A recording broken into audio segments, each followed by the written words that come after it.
Thank you. Good evening. This is Arthur Gasparo, Chair of the Nantucket Memorial Airport Commission, and we will call to order the meeting for February 13th. The meeting is being run through Zoom, which allows the public to participate in the meeting as an attendee.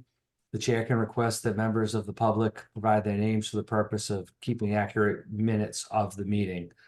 Attendees must click the raise hand button if they wish to speak. The chair will call on those who have raised their hands in the order they were raised. All questions should be directed through the chair. The members of the commission who are with us tonight are myself, as well as Anthony Boscarin and Jeanette Topham. And we have consultants also here with us who we will recognize. And then we have counsel with us as well for executive session. So the open meeting of the Nantucket Airport Commission is being conducted remotely pursuant to Chapter 2 of the Acts of 2023. Ensuring public access does not ensure public participation unless such participation is required by law. The meeting will feature public comment. For this meeting, the Airport Commission is convening by video conference via the Zoom app as posted on the town's website, identifying how the public may join. Please be aware that other folks may be able to see you. Take care not to screen share your computer. Anything you broadcast may be captured by the recording. All supporting materials that have been provided members of this body are available on the town's website unless otherwise noted, and the public is encouraged to follow along. Before we turn to the first item on the agenda, I'd like to cover some ground rules. I'll introduce each speaker, and then I'll go down the line of members, and then we'll open it for public comment for those items. Please remember to mute your phone or computer when you're not speaking, and please remember to speak clearly in a way that helps to generate accurate meeting minutes. Please wait for any response till the chair yields the floor to you and state your name before speaking. And if you wish to engage, members wish to engage in conversation with other members, please do through the chair. And finally, each vote in this meeting will be conducted by roll call vote. And with that, we will move on to the agenda as published. And first, are there any questions, comments, or concerns for the agenda? Hearing none, we'll consider that adopted by unanimous consent. We have the draft minutes for the January 9th meeting. Is there any questions, comments, or concerns on those minutes? I would appreciate a motion to adopt those minutes, please. So moved. Is there a second? The motion's been made and seconded. Ms. Topham, how do you vote? You're muted. Aye. Thank you. Mr. Boscarin. Aye. The chair votes aye. We have to ratify the January 10th, January 24th, and February 7th warrants. Is there such a motion? I'll make that motion. And is there a second? Second. Motion is made and seconded. Ms. Topham, how do you vote? Aye. Mr. Boscarin. Aye. And the chair votes aye. Next item is public comment, and the public comment is for items that are not otherwise on the agenda, and we will be taking public comment under the South Apron project update and discussion. So if you're here for that, you can comment then. If there are any other public comments not related to an agenda item, we would be happy to accept those at this point, and you can raise your virtual hand or wave at the camera, and I'll try to recognize you. Not seeing any. Thank you. And with that, we will move on to pending leases and contracts as set forth on Exhibit 1, which exhibit is herein incorporated by reference. Mr. Carberg. Okay, thank you, Mr. Chair. I have 3 items on the Exhibit 1. I have $38,656 for fire alarm, sprinkler system, and elevator inspection. This is a 1-year contract with Johnson Controls. I have $45,155 for supply and delivery of an electric parking enforcement vehicle from MTE Equipment Solutions. This is an alternate vendor as our original vendor. was not able to deliver the vehicle. And I have $962,659 for change order number 5 to the taxiway golf project. This is a change order with the contractor, Victor Brandon. This is for the expansion and reinforcement of the commercial aircraft area, the existing concrete hard stands. The hard stands that are there in place now are not sufficient in size for the gear configuration, as well as the weight bearing capacity of the A220 and larger aircraft. JetBlue has informed us that we will receive the Airbus A220 beginning Labor Day, so this work is timely. This project will utilize the existing contractor for taxiway golf to perform the work, but it won't be funded as part of the FAA's AIP grant. Funding authorization for this was received at the 2023 annual town meeting. We've also received what I'd say is a positive indication from Mass DOT that we can compete this project for 80% funding via the ASMP program, and we will be submitting a grant application accordingly. Next month, you can expect that we'll receive a separate task order from McFarland Johnson for the engineering and construction inspection associated with overseeing this work. Any questions? Thank you. Members, any questions on any of the items just reviewed by Manager Carberg? No. Is there a motion to approve the contracts and contracts amendments? So moved. Second. A motion's been made and seconded. Any further discussion? I'm hearing none. Ms. Topham, how do you vote? Aye. Mr. Buscarin? Aye. And the chair votes aye. And with that, that'll bring us to the South Apron expansion project. And I'll turn it over to Mr. Carberg in a moment, but I know that there's a lot of interest in this. We appreciate that. And so we'll gonna take a little bit of a run through to hit on updates of what's been going on with the project. We want to keep all of you informed.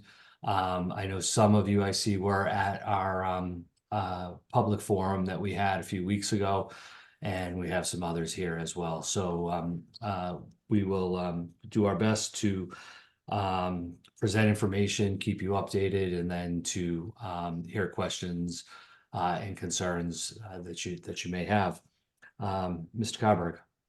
Thank you, Mr. Chair. I'll just note there are 2 items on the agenda, an A and a B for a project update and the berm expansion evaluation. I was going to take the project update and then I'll take a pause, defer back to you, Mr. Chair, if you wanted to take comment at that time or for me to continue. So for the project update, mobilization continues with delivery of materials for the project. I'd received some concern that delivery of these materials had altered the grade inside the fence at gate 30B and increased water runoff to the low point on Monahans Road. Last week, I directed McFarland Johnson to look into this. And I know they had the surveyor on hand shortly after to shoot the grades to assess this. I don't have an outcome on that exact result, but McFarland Johnson has directed Robert Bauer to maintain the grading to capture rainfall on site during construction until the stormwater improvements are in place and functioning. And this is an item that I will have as a point of emphasis as well as we go into our pre-construction meeting and our subsequent staff inspections. For schedule, construction starts on March 4th, and we have our standard pre-construction meeting set for February 20th. That's next week with FAA, Mass DOT, our engineer, and the contractor and major subcontractors. In this meeting, we will have the final schedule. The schedule I'm going to relay now. I have a little more detail on what I had in our previous meeting. Starting with that, vegetation clearing for the berm footprint will take place in March to April. Specifically as a result of our permitted Section 7 consultation process under the Endangered Species Act with the U.S. and with the U.S. Fish and Wildlife Service. We'll complete that work between March 4th and April 14th in deference to the northern long-eared bat breeding and activity cycle.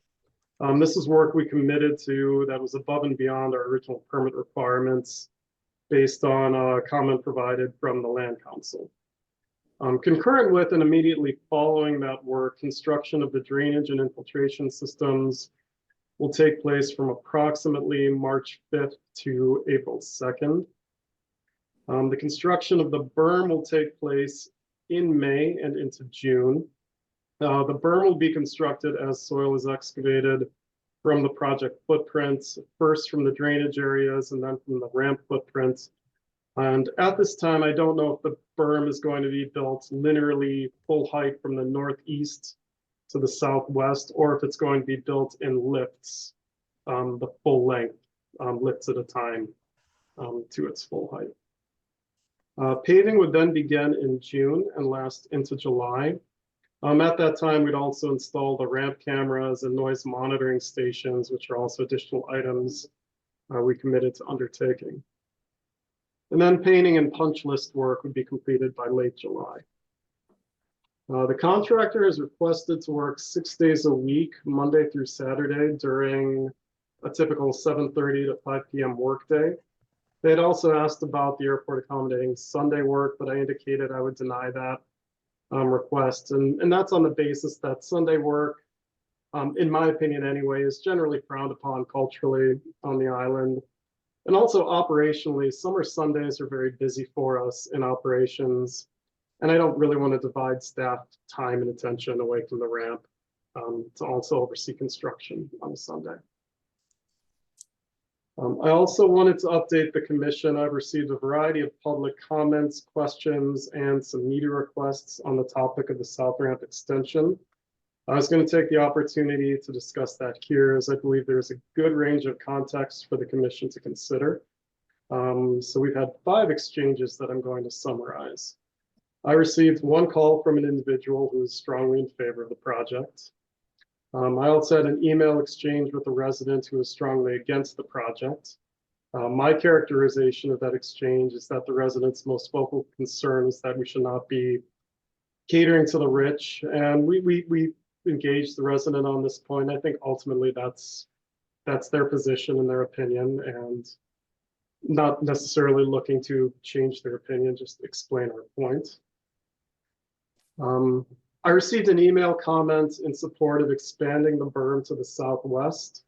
I responded to that individual, but I deferred sort of the substantial engagement other than notifying the resident of the next agenda item on the commission's agenda for discussion, which discusses that berm extension. We had an email exchange or series of exchanges with a neighbor, and I also think that exchange has been reflected by an article in the paper. I want to say that I appreciate the dialogue. I know the neighbors live in this location for a long time, you know, without any expressed issue at the airport that I can't find it in 30 years of correspondence records on file, really until sort of the PFAS era in 2019. And my take on this to bring to the commission is that there are 2 concerns expressed. Specifically, the resident is not in favor of removing the existing vegetation to accommodate the berm. Again, that's not an opinion I share, but I think it's a useful point for the commission to consider as we discuss the form and function of any potential berm expansion later. The other major point, and again, this is my takeaway or my interpretation, was less specific, but it speaks to me of the resident being dissatisfied with the airport engagement and recognition of their concerns. The way I see it is that I think their desire, their expectation is more of a direct one-on-one engagement with the butters versus the formal community level planning that we undertook. And then the 5th and final comment I'm addressing before I take a breather and defer it back to the chair is I received an email expressing concern that the airport would be utilizing PFAS-containing soil in the berm. I just this afternoon was able to return this resident's email. I believe I received it Thursday or Friday of last week. And in that email, I worked with the resident to explain the current in situ origin of that material. and that material is already there, and that clean material does make up the majority of the berm. If there is additional material needed from the berm, it will come from on airport stockpiles. But the concern that I believe I picked up on there, and it's also relevant for the next agenda item discussion, is that I believe this resident might have the opinion that the berm, or that they might rather see the berm shorted than accommodate any material that is known to contain PFAS in it. And again, I disagree with that opinion, but I think it's a fair opinion that I share with the commission and they're aware of for their deliberation. So with that, Mr. Chair, I'll take a pause and look for your direction. Thank you, Mr. Carberry. So I know that a lot of you have some opinions and some concerns. I'm happy to open it up and sort of one by one hear what folks want to convey to the commission. I don't know if any of the information that was just presented is helpful or not. The airport wants to be a good neighbor. I do believe that the PFAS, I hope, tying into this project is seen as a beneficial action. I understand how concerning the entire situation is with the contamination. And I hope the neighbor, that really our community understands how hard the airport has been working on the PFAS issue from as soon as we found out about it, really, between the water line, the testing, remediation work. The airport's at about $9 million at this point, and still going towards this. And I think it's important that we remember that this was a substance that the airport was mandated to use. And so there are unfortunate situations, but it's not as a result of something that the airport just chose to do. And how do we make it best for our community? And that's what we're trying to do. And in terms of the berm, in case it wasn't exactly clear from Mr. Carberry's presentation, the soil that's contaminated as it's sitting on the ground now, as it's spread out, as we get additional rainstorms, and just with time, those compounds and chemicals are able to essentially move through the soil and continue to move through the soil and perhaps into even our groundwater columns. And the idea with the berm is to encapsulate those materials to stop that ability for those soils to leach. So I hope that it's clear that it's not just pushing it all up there and then letting it all keep going out, that there's going to be an encapsulation of that to essentially be an improvement to stop the leaching that can now happen. And again, it's an effort it's a continued cleanup effort to mitigate. So with that, I think that we should have I would ask for, a one by one upon recognition. We're happy to hear what you have to say. Maybe we'll go around the room and then, do our best to address what we can. Some things may have to go to, consultants, and we'll take it from there, but do our very best. So, with that, I would like to recognize Ms. Molden of the Nantucket Land and Water Council. I do appreciate the approach that Ms. Molden took with the airport in requesting this item, and so that we could kind of set it up and get everybody together and maybe not have it all be, public comment meeting after meeting. So Ms. Molden, the floor is yours. Thank you so much, Mr. Chair, and good evening to the other commission members and airport staff. So I'm Emily Molden, as was said, representing the Nantucket Land and Water Council. And first of all, I just wanted to thank you for placing this item on the agenda at relatively short notice. We did submit written comments to the state back in January of 2021 when the airport was permitting this project through the state's environmental agencies, and had highlighted and raised a variety of concerns. Some of those may have been addressed during the permitting process, but there are some that I really did want to bring back to the commission and the airport at this stage of the process for this project, because I think that they're as relevant now as and into the future as they were during the permitting process. And that is, I think, largely around how the airport monitors and continues to mitigate as best as possible some of the potential impacts going forward for the community. So I think some of those issues that I did want to raise this evening have to do with emissions concerns. I know that there was quite a bit of discussion during the permitting process on alternative locations for the ramp expansion, and this was the final alternative that has been permitted. I had raised the concern during the permitting process that there hadn't been a formal analysis of pre and post conditions that was provided as far as emissions go. And I'm really interested at this point in how the airport plans to monitor that and to mitigate that.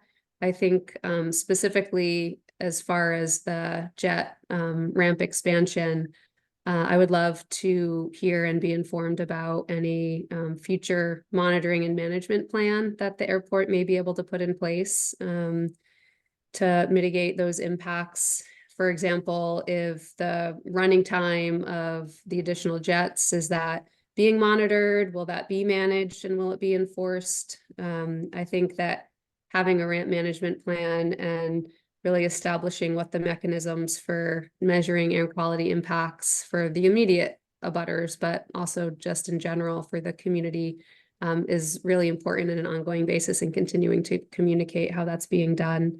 I think one of the other issues that we had raised in our initial comments was around the construction of the noise berm. And as Mr. Carberg expressed, we had raised concerns about the extensive habitat disturbance or destruction in this area, particularly as it relates to the northern long-eared bat. And I do appreciate that there was some follow-up there with the state agencies, and that the airport is at least implementing some time of year restrictions to the construction as is recommended.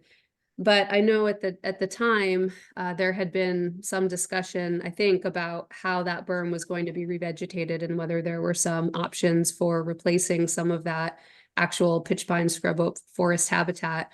And that obviously was before the discussion and decisions were made around actually encapsulating that berm in geotextile materials, I believe.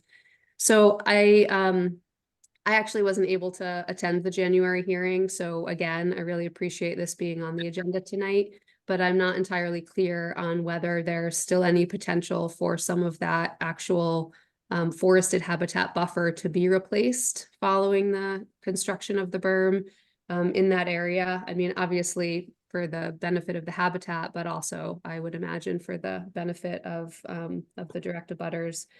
I'm sure that there are probably others here who would have more concern around noise to speak of. And it sounds like there's some plans for monitoring that. But again, I think that as much as the airport and the commission can be transparent about how they propose to monitor and try to mitigate these issues going forward for the community, that would definitely be great and much appreciated.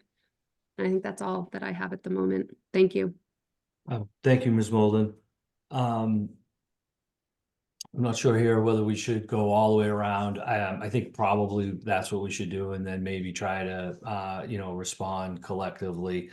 I just would say on the point of the monitoring, there is I think a lot that could be talked about there, and we'll hear what everyone has to say, but that the airport is working on enhanced ramp monitoring and management that it will go for not only the expanded area, but for the overall ramp, and recognizes that, you know, there has been, as you're all well aware, I think our entire community is, there's really been a change in the fleet mix to some extent. And so with that, there needs to be increased and improved focus on that ramp and the operations there. Specific to that point, as some of the discussions that have happened over the years related to this project and concerns with impacts and how they would be mitigated. Mr. Carberg noted on part of his presentation the mention of the noise monitoring stations as well as cameras. Those cameras are essentially for the ramp so that the personnel and the staff are able to see and you know, in real time from their desk what's going on at the entire over the entire ramp, all in an effort to, you know, improve the ability to manage that. So there's more to come on that, and after we hear from everyone, Mr. Carberg or our consultants might have some additional, or Ms. Woods, who's been working on it, some additional information. But it's a very, very important point and component of how we move forward and hopefully improve not only you know, how the new part is managed, but how the existing ramp is managed, and having those stations that are going to feed, they're going to provide real time data in terms of noise that's happening in the events, and to both the staff and the public, as I understand it, and also the ability of the staff to, like we say, see what's going on down there. And then in terms of the berm, you know, and the revegetation, I think that I'll defer to either Mr. Lasden and McFarland Johnson or Mr. Carberg on that. But my understanding and discussions with time with this is that the berm itself would be seeded, essentially a grassland type, you know, habitat, not planting. There are concerns, certainly Mr. Carberg could express as well, related to certain vegetation providing then habitat for undesirable species that could, you know, essentially pose conflict with airport operations. And so, you know, the airport really is managing habitat over all of the land holdings. And so, but this will not just be a big dirt pile. I hope I can, you know, convey that. You know, it will take you know, a season or two or three, I think, to get, you know, full established vegetation there. But you know, there is a plan in place for stabilizing those soils, and that being done you know, with seeding. And I agree that in terms of the emissions, the airport certainly has to work to measure and have some quantifiable data on the run times, if you will, of those aircraft. And so I hope that's helpful, but I want you to know we've been talking about this and thinking about this for, you know, many years, really. And these are, as this has come up, things that the commission has wanted to be sure is included. I see you have your hand back up, Ms. Molden. Do you want to add something? Yes, I'm sorry, Mr. Chair. There was You don't one have to additional apologize. comment with regards to monitoring that I inadvertently left off, and just to avoid you having to come back to me again later. And that was just with regard to the noise berm and the encapsulated sediment. If there is soil that is moved to that area and there is some concern about whether or not it has been contaminated, I guess I just would throw it out there, the question about the sort of long-term monitoring of the integrity of whatever it is that's keeping that separate from the ground below and groundwater. And if there's some mechanism that's put in place just to ensure that there's no future potential for that to cause a problem through leaching. Thank you. Thanks. I think on that one, just because it's such a specific point and it's probably one that is shared by the collective here. Could I turn to you, Mr. Lasden, to address the membrane and the monitoring and you know, the protective measures that are related to that? Absolutely. Thank you, Mr. Chairman. Yes, the berm, it will be encapsulated with both a bottom layer of geotextile fabric and then a cover layer of geotextile fabric. So as the chairman mentioned before, one of the challenges with contamination in soil is the ability for it to leach out over time through natural moisture in the air, rain, snow, whatever that might be. So you put this material on a ground fabric, and then you cover it with another fabric, which keeps the water from getting into it to stop the leaching out of the material. And then some of you have seen the details that have been shown many times on the plans. There are vents in the berm that are standard measures to allow the berm to breathe. There are organics in the soil just naturally, so those decompose over time. So the vents are there to allow the decomposition to occur without faulting the fabric.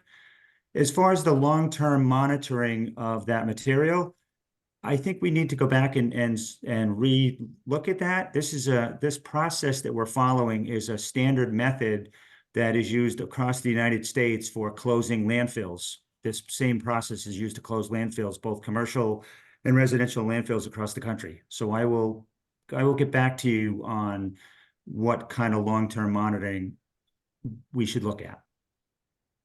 Thank you, Mr. Lasden. Yeah. Ms. Molden, I hope that was helpful and really all, but we can have some follow-up specific to that as well. Mr. Ross, I see your hand raised. I'll come back to you. I had two other hands, but we will certainly get to you. Doug, iPhone 8, could you identify yourself, and the floor is yours. Sure. My name is Doug Keppel. I'm not sure why I'm iPhone 8, but I made a comment during the, I guess it was a few weeks ago when you had a public presentation about the possibility of mitigating the sound levels to the residents of the Nobadir Valley by extending the berm southwest and turning it towards the east in a counterclockwise direction. You know, I didn't know where you guys came out on that, Sure. whether that's still something of consideration for you. And I also wanted to mention, just more or less anecdotally, that, you know, unfortunately my name appeared in, I guess it was The Current or something like that. And I was actually reached out to by a couple people that, you know, thought that my idea would help mitigate noise at Nobadir Beach. You know, extending the south apron towards Nobadir Beach. I think, you know, for all of us, if you would ask anyone at Nobadir Beach whether they wanted more noise at the airport or less noise at the airport, you know, anything that you could do to mitigate their noise as well would be super helpful. I just think it would be a terrific outcome for all of us. Thank you, Mr. Keppel. We have our next discussion item after this. There's a separate agenda item for the berm expansion evaluation. So we'll come back to that. We want to stick to at the moment, but we did put some time and effort into that. Okay. But we will come back to that. Thank you. Stay tuned. Yep. Mr. Quigley.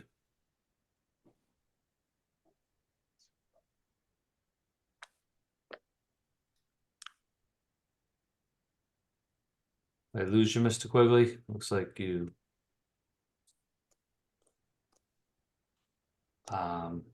Okay. Ms. Hoover?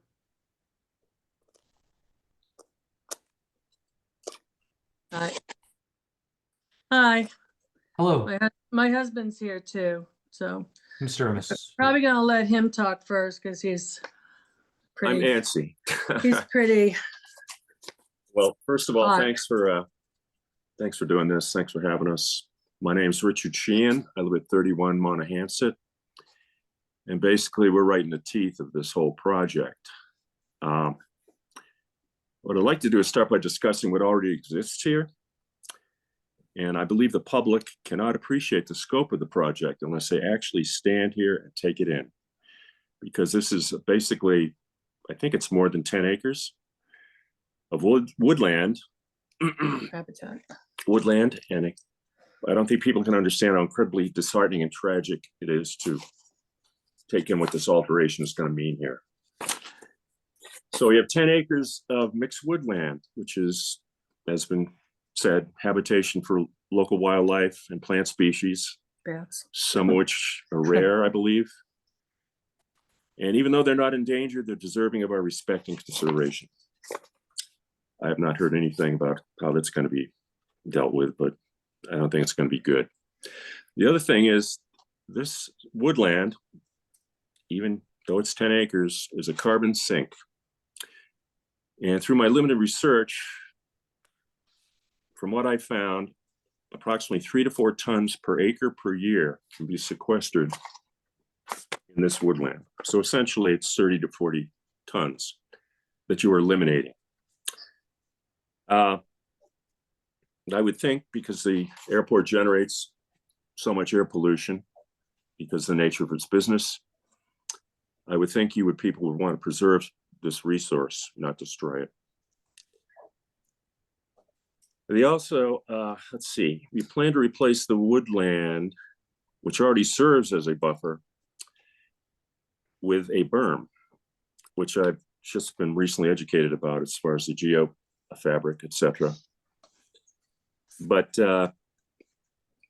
and it seems like these, at least what I've read in the newspaper, that this will solve all the problems and nothing bad is going to happen. But I don't know if I can make that claim when you're moving the buffer itself a few hundred feet closer to the property line. That has to amplify the sound and the pollution factor, at least as far as I can see. I think the noise and air will be amplified, and I doubt the berm will perform as advertised, though I don't know. My question was if it was used anywhere else, but the gentleman said it's used to ameliorate conditions at dump sites. Okay. And according to NOAA, we're thinking about worst case scenario. Well, of course we are, because it always happens anyway. And I would think that that would go into some of the thought process. We'd be foolish not to think about worst case scenario. And pardon me for using notes, but I'm an old timer. And It's fine, take your time. Okay, thank you. Thank you. I think Emily Molden, who I met, and I really appreciated her help. She brought up the monitoring for the sound and air quality, and hopefully that we can follow through on that, because if for some reason the berm fails, it's going to be a very unhealthy situation in our neighborhood, both noise-wise and air pollution-wise. How are you going to deal with that? After the fact. After the fact. What are you going to do? Move the plane somewhere else? I'm not being confrontational. I'm just trying to get some answers here. The bottom line is that the airport is eliminating a wildlife habitat and a carbon sink to create parking for the private jet industry.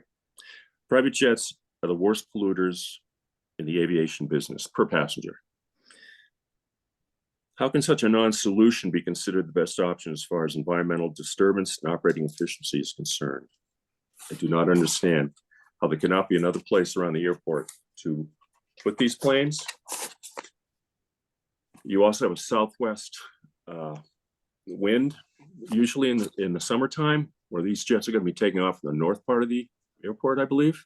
That's how it works. You fly into the wind. So they'll either be taxied or towed approximately 3/4 of a mile, maybe more. I'm just guessing at some of this stuff, but there just seem to be a lot of questions that I think need answering. Maybe they're worst case scenarios, but you have to plan on that, I believe. So if anybody's got some answers, I'd appreciate it. Thank you. I'd like to continue if all right, Art. Yes, please. I just want to say, this is a small island, and it's one where I think conservation has been on, I mean, the people on this island are really into conservation, environmental issues and all that. And I think you know, we've done everything we could to protect our harbor. We've done everything, I think, a lot we did to limit noise pollution from landscaping companies. And here we are, you know, extending a parking area for larger jets, which is fine. People use, you know, fly private. And I know that increased tremendously, not just from when the Sconset Golf Course was built, which brought in a lot more, you know, people in private jets, but also from COVID when people were not flying commercially as often. But, you know, it seems to me, and I think Mary Lepre had brought it up at the January 2021 meeting, that why is the other side of the airport not being considered instead of putting this parking right in front of our faces? But also, why are we inviting so many more larger jets? I mean, why isn't the island limiting the number of jets, you know, and the size of jets that can come in here, like other communities have in other areas? It just seems to me, you know, kind of ludicrous. And I also have been in several meetings where we did discuss putting it on the east side of the airport. And I don't know why that wasn't brought up. I'm a little disconcerted with the lack of transparency and also notification, which I'm sure you could say to us, well, you should be on top of the meetings yourselves. But, you know, we used to have an airport commission here. We've been here over 35 years, and that would notify us when there were topics that really affected us. And I just feel like this was kind of pushed through at a time when, you know, we're dealing with stage 4 cancer and dealing with PFAS and all that stuff. So yeah, I just think there should have been a lot more thought and notification and transparency for those of us directly affected. You look at my house, you look at the parking, you know, those planes are right in front of my house now, or will be. It's huge concern for our health, you know, the noise pollution and air pollution. And it just seems that Nantucket, which has done so much to kind of conserve, you know, it's now, you know, seems no regard or little regard for environmental, period. Just my concerns. I understand. There we go. You know, I'm troubled by your concern of lack of transparency, because I've tried, you know, I know the commission has tried very hard to be extremely transparent in really all of the business dealings, especially since what went down in sort of the previous era, if you will. You know, if you have that feeling, then I'm wondering what else we should do. But I want you to know that there has been a solid effort, and that, you know, we really tried. Nothing has been done in a way that was trying to get one by the goalie, if you will. It's not been the approach.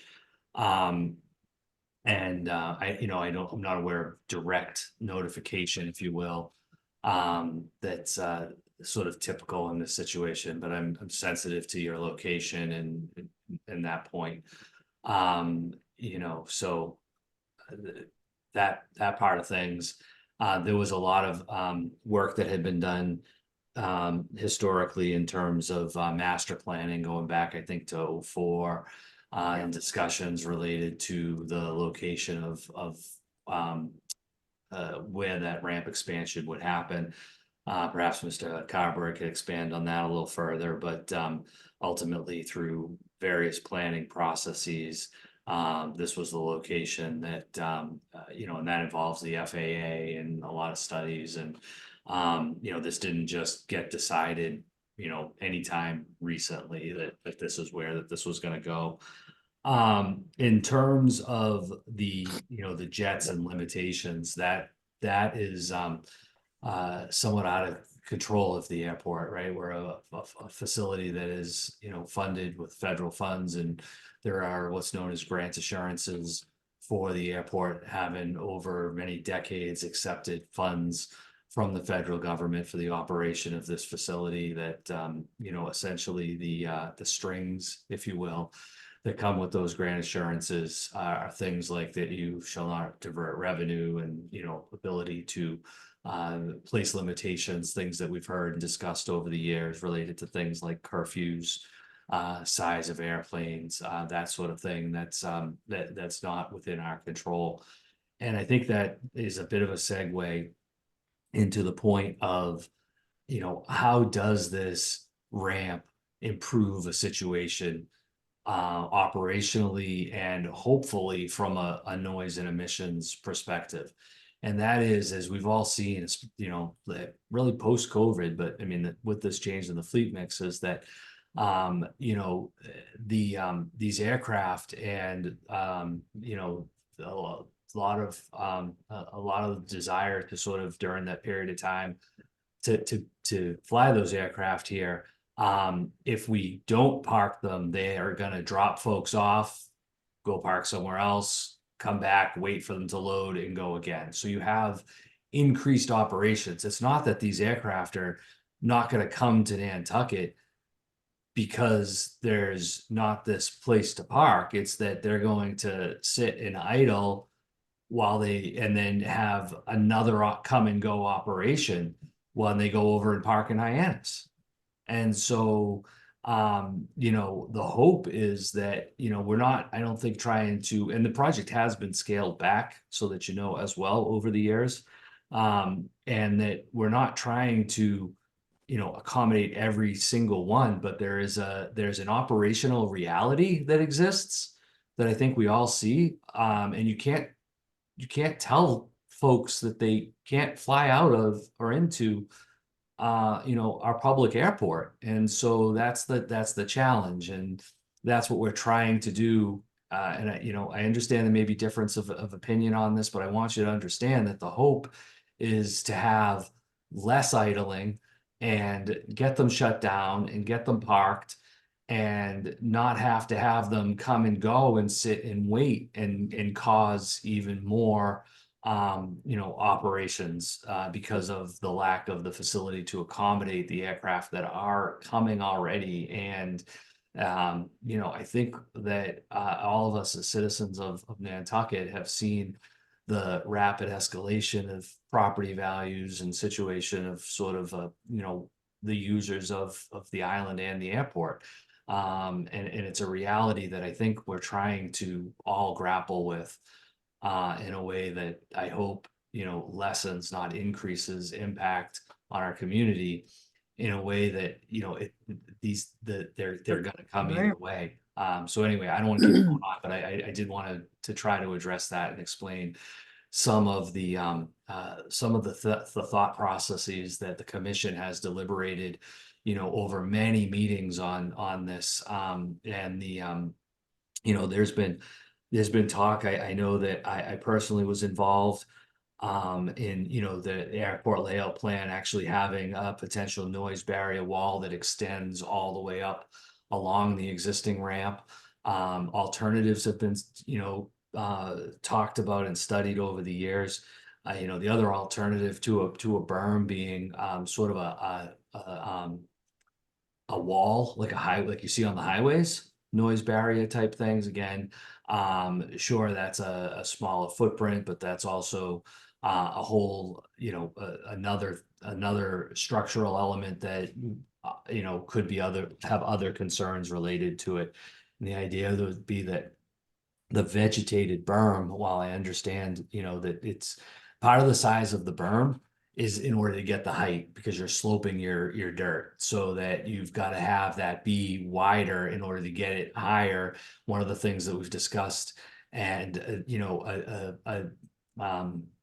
a design objective is that the top of the berm is higher than the engines of the jets, in an effort again and there's been modeling that's been done, and part of this as well as part of the design. So I'll stop there and keep going and I hope that part of having some of this back and forth discussion, I know a lot of the concerns are shared, but hopefully it helps to address those. Mr. McKay.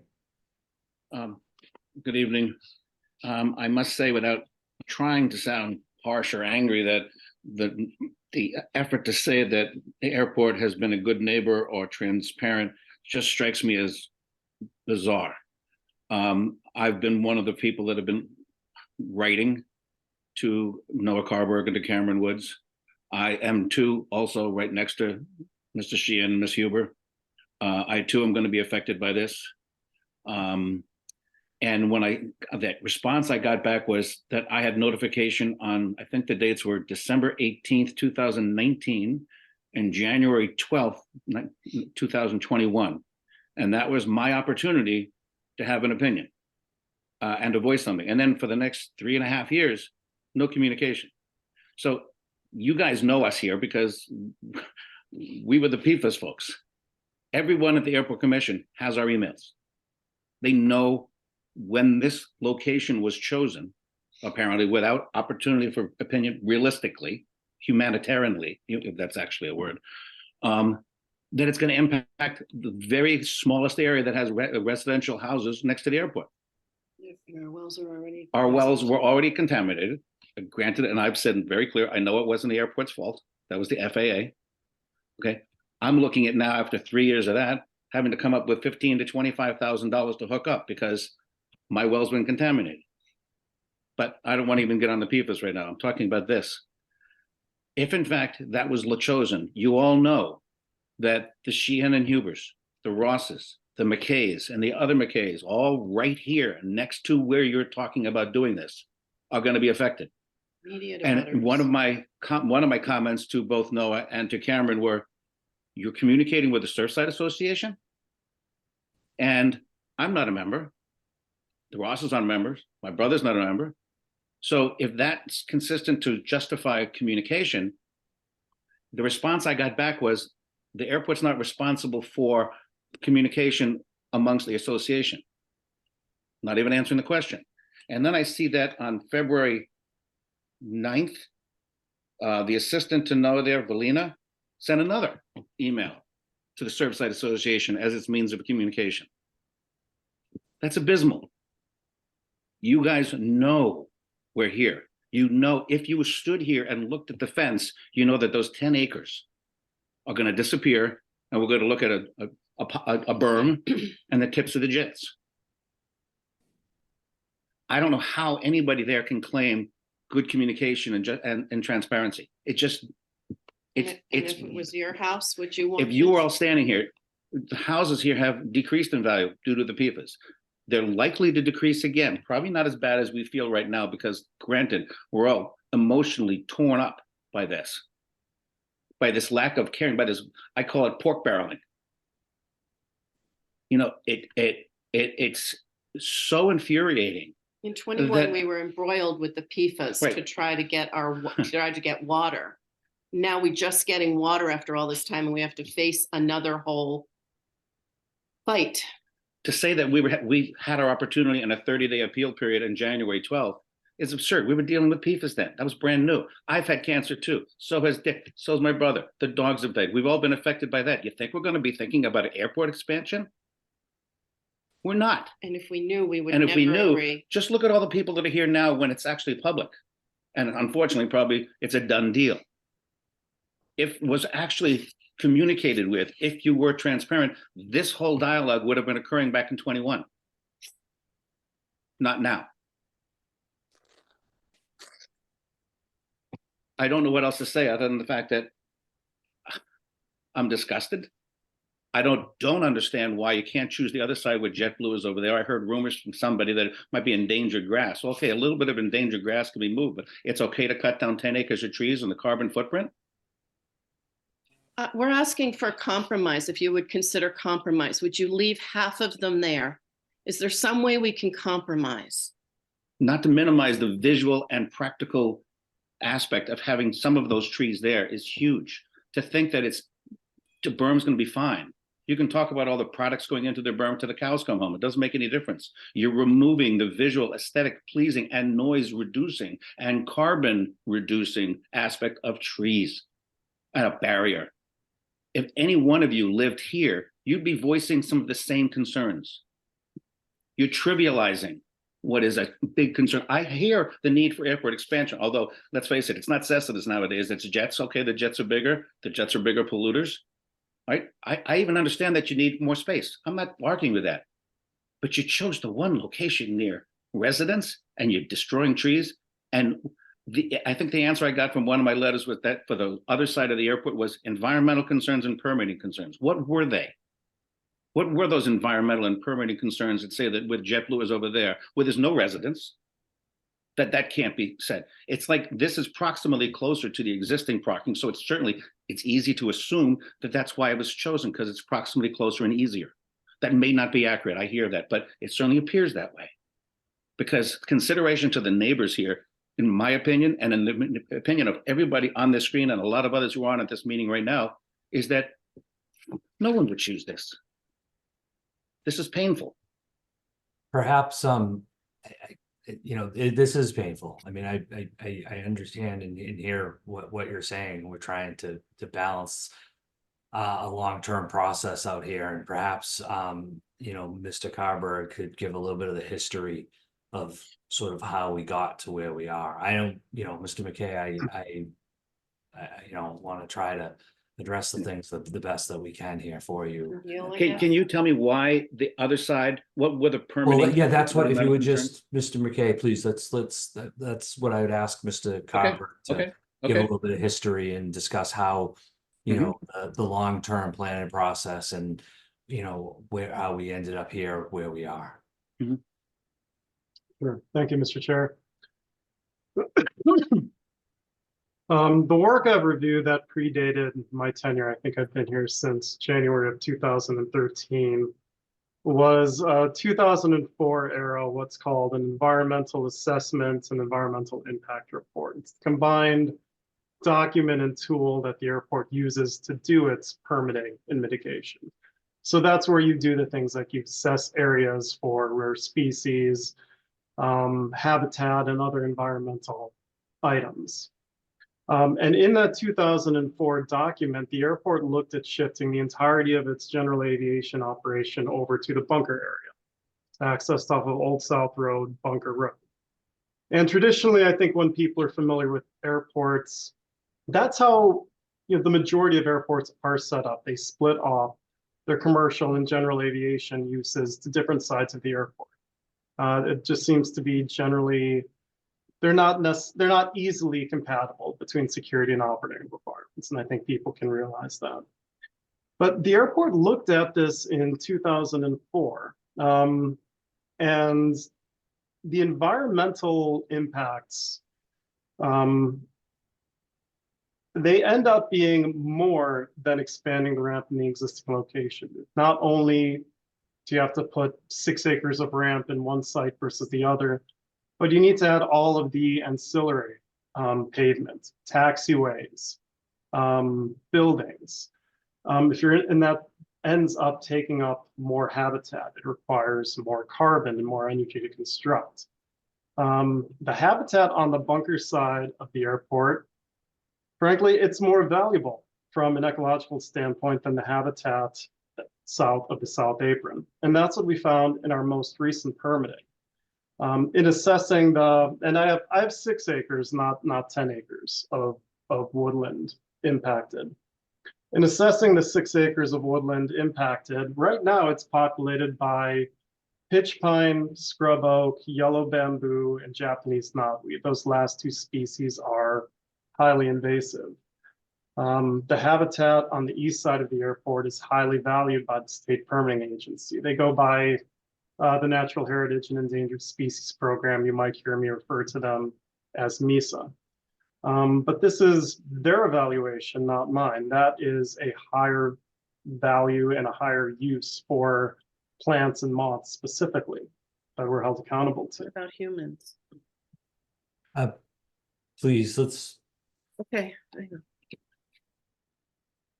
That's the permitting and the rare species arguments. I think the other item, I'll pause there, Mr. Chair. The other item was the procedural history, correct? Yeah, and why don't you So keep going? Now, what I'd like to do is share my screen briefly. And, I understand and respect, Mr. McKay, everything you're saying. I just want to say these are items that I had put out on the screen in anticipation of the question. I am not trying to, sound hostile. Is everyone seeing my screen? Yes. Yes. So this is our website, and this is the material available on our website from our 2015 master planning effort. It's available here, and then I have documents that were available on that screen. We had a working group in 2014 and 2015 where we again looked at what is the ultimate development of the airport going to be. This working group involved the Surfside Association, residents, airport, Mass Audubon, and the Civic League. We discussed the South Apron and its location extensively. Here is a pre-existing version of the South Apron expansion. I think this was about 10 acres in total instead of the 6 acres that we have today. And it was identified as being built in phases instead of all at once. But that's in the existing footprint, and these are documents we discussed and distributed at the time. It resulted in our airport layout plan, which again has been a result of long-term decadal planning from 2015. And it shows that concept that went through the master planning effort in 2014 and 2015. Yes, I appreciate what you're saying about our permitting cycle. It took place beginning in 2019. It went through 2020 and into 2021. It's a federally and state mandated permitting process. And here is the booklet for it. It's federally and state mandated for several reasons. That's so the airport and the FAA can demonstrate that they've engaged the community. They've held public meetings. They've had open comment sessions. And we do rely on it because we have to meet not only community requirements, but we have to meet state and federal requirements as well. And we did have outreach and we did have engagement. We did have neighbors who were able to take opportunity of the open comment sessions, provide comments, and we responded to those comments. And those comments were largely in favor of the noise berm.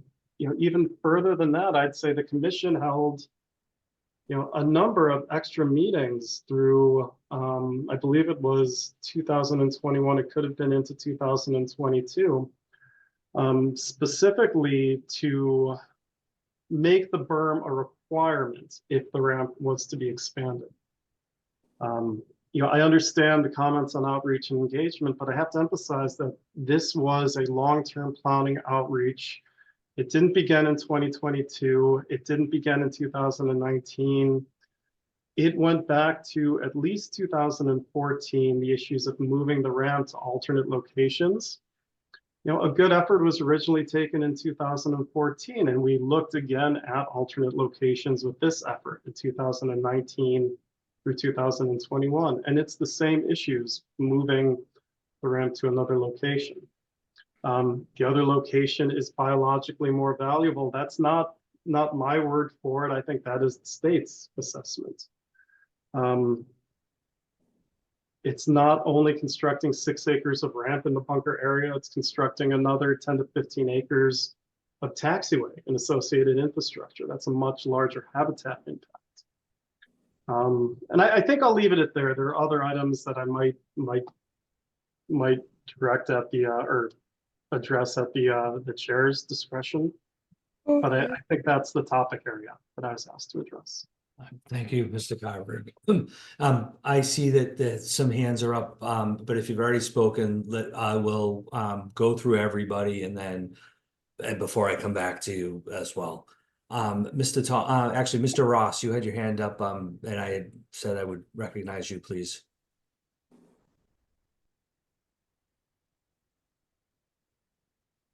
You're muted, Mr. Ross, or at least you're not coming, your microphone's not picking you up.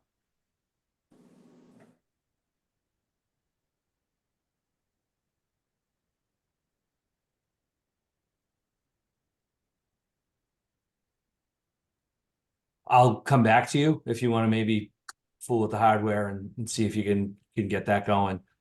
Because you're not showing as muted for Zoom, so it seems like you might have a microphone connection. Mr. Thomas? Can you hear me? Yes, sir. I was wondering if the Airport Commission had attempted to petition the FAA to be able to limit the size and number of private aircrafts coming into the airport. If an effort was made on that side, as opposed to jumping into increasing the size of the apron, so that the increased size and number of jets doesn't have an impact that it's having on commercial aircraft, which we do need on Nantucket, and then not have to even have this discussion and not have to increase the size of the apron for more and larger private aircraft. In the same way that, is there kind of infinite capacity required at the airport? If even more and more private jets come, do we need to keep expanding and expanding?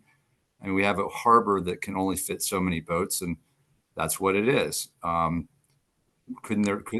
there an attempt made to make a similar argument that Nantucket is a fragile place, and in this instance, continuing to expand the airport is damaging to the island? So I will defer to Mr. Carberg, but I'll just tell you from, as a volunteer that's been involved in this for some time, that we don't have to keep expanding and expanding, but I don't believe you can prevent the landings from happening while it can, essentially safely occur. It's just we can't park them all. And so there'd have to, be a situation where essentially that's back to what we were talking about a little bit ago of the double operation where they've got to, drop off and then go. Mr. Carberg may be able to, or Mr. Lasden even better address the legalities of the system of, that yes, it's Nantucket, but it's also still the United States of America. So, Mr. Carberg. Yes, thank you. So, Mr. Thomas, I think that's a very insightful question. I'd like to answer it with, I think with an analogy. If you think of a toll road, the toll road operator has to accept any properly licensed vehicle that is rated for the weight of that toll road. For the airport specifically, we're a recipient of FAA funding, and we are obligated to accept any aircraft up to and including what is called an Aircraft Design Group 3. That's the design group for our airport. The size of aircraft isn't infinite, and I'm sorry I can't quote you the wingspan and tail height limitations associated with an Aircraft Design Group 3 aircraft. But the larger corporate jets that you see, the larger jets that you see for American Airlines and JetBlue, those are all Aircraft Design Group 3. It's very similar to whether you wanted to upgauge from a Toyota Corolla to a Chevy Suburban to drive on the turnpike. That is your right and obligation. Does that help answer your question through the analogy?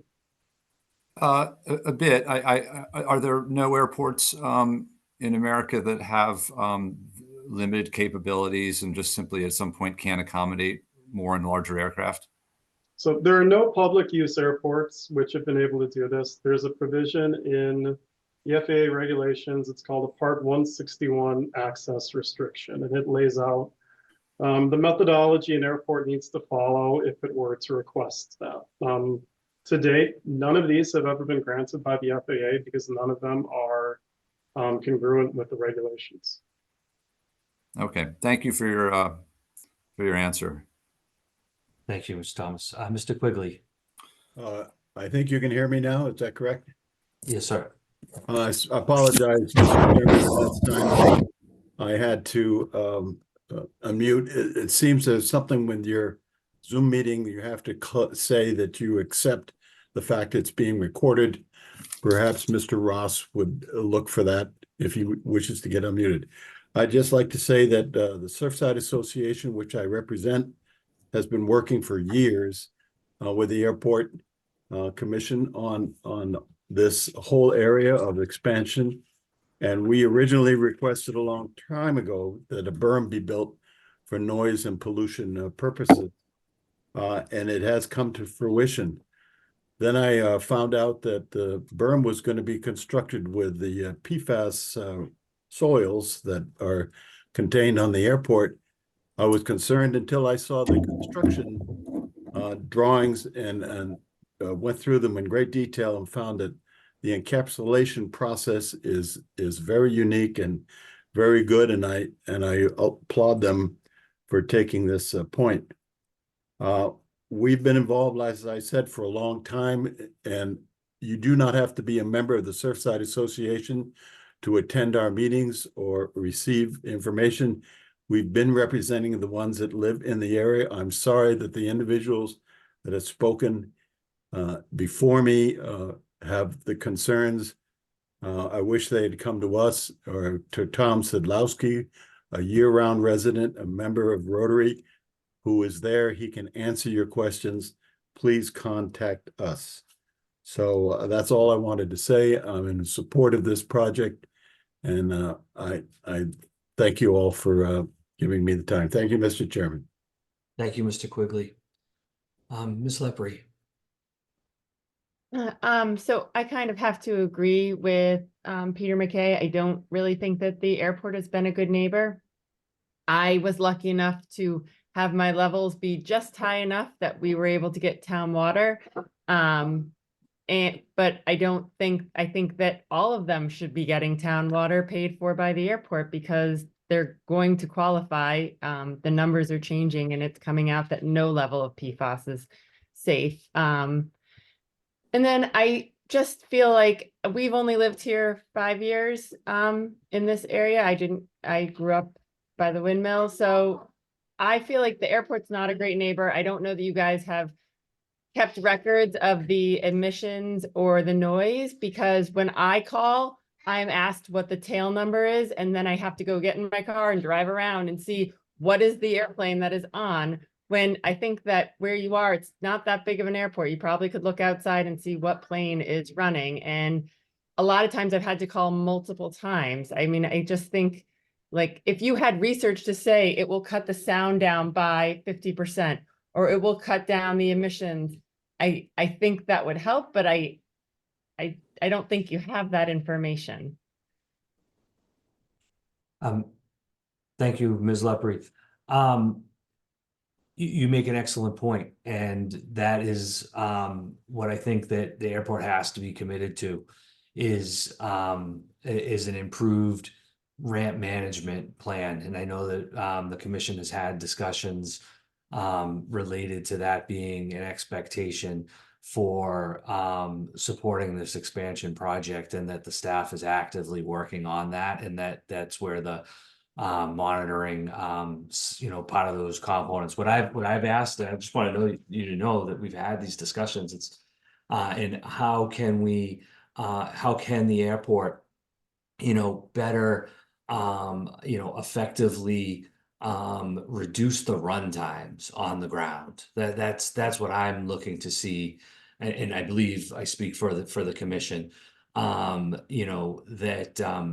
that it's really only what needs to be, and not at a matter of simple convenience, I guess. Where does the interest of the greater good outweigh the interest of the individual? And so at the same time, without infringing on anyone's particular rights, right? So these are something that I think right, if the airport has the report form. I think that I'm hoping that could be revamped a little bit. I don't believe personally it should be known as a complaint. I think it should be a concern form, and that anybody that has concerns, it should not be seen as a complainer. It should be that it's a citizen bringing concern with any particular aspect of the airport to the attention of the airport, and there's absolutely nothing wrong with that. And the airport is not going to be able to address each and every item, but I think there should be an effort. And I think that there has been, a good effort that has happened in the past. I think that there was a big shift because of some of the change in the fleet mix, where, the implementation of the program for the Fly Quiet, and a lot of staff time and effort had gone into the focus of the voluntary noise abatement routes. And I think that what has to happen now is a bit of a shift towards the some of the resources that were there towards the ramp management, because that is now what has become, because of the change in the fleet mix and the operation of the airport, that those resources and efforts more has to then go towards exactly that. I have inquired, and I'm still open to ideas and suggestions and working. Is there a way to incorporate technology to better help automate notification as to when an engine was started, how long it's been running for?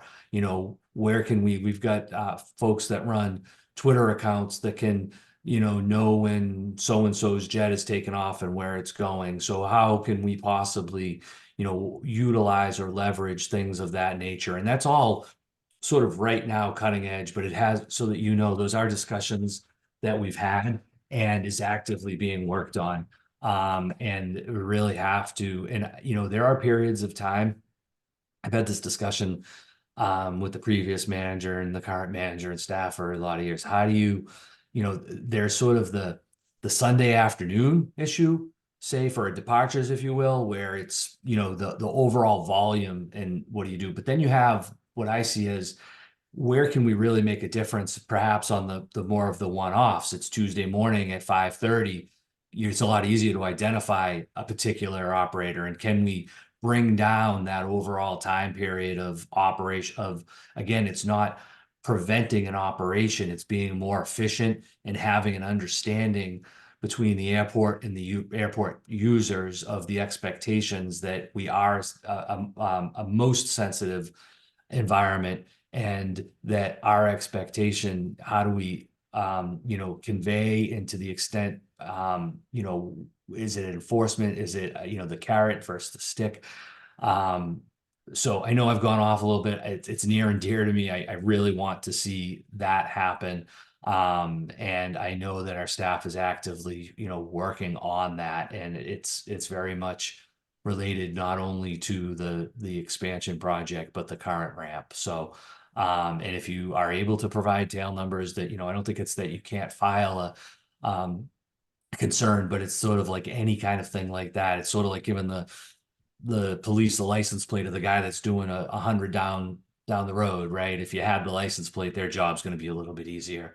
So the more information that anybody that has a concern is able to provide to the airport, then the better the staff is going to be able to hopefully, identify. And even if it's too late, there's a system of follow-up and notification, as well as logging that. And we did have a log system for the APU use that is needs to be improved, and I think is going to be. So those are things that you're on point there. The PFAS and the water connections, the airport has provided, like I said, I think it's $9 million in terms of working towards this, and we're not done yet. And with the change of the numbers, but there was also limitations regulatory wise that were imposed in terms of the thresholds of what we could spend some of the money on. And so it's not exactly, I wouldn't call it discretionary on the part of the commission, so that you're aware. It's been a solid effort and long working on this, and we're going to continue on it. And I hope that helps. Mr. McKay?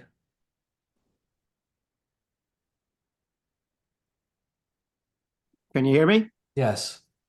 I'm not going to be the most articulate here, but I'm going to kind of piggyback on what my brother Peter said and Dick and Mimi said. We're neighbors. I live with cancer. It might have been through the PFAS here. I've got to deal with that. I'm not up to date all the time on what the airport's doing, but I feel like there was no reach out.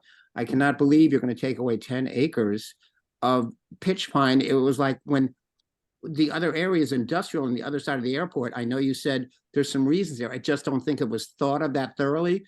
There more people live where you're going to put the berm at Monahanset. It impacts more people than almost any other area you could pick. Let alone the people you've already heard. And just in general, having more access to private planes, getting what they want in terms of environment just doesn't seem the right way to go. And I feel like it's kind of like just done deals. I know you say I can be checking with the Surfside Association. first of all, I have cancer. I'm 70. I work at part-time. There's so many other things going on in my life. I would have liked more notification. And I just feel like, you know, you're going above our heads here and just, that's it.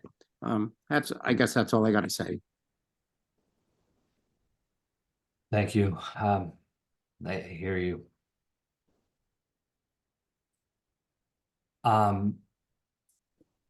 Ms. Daub?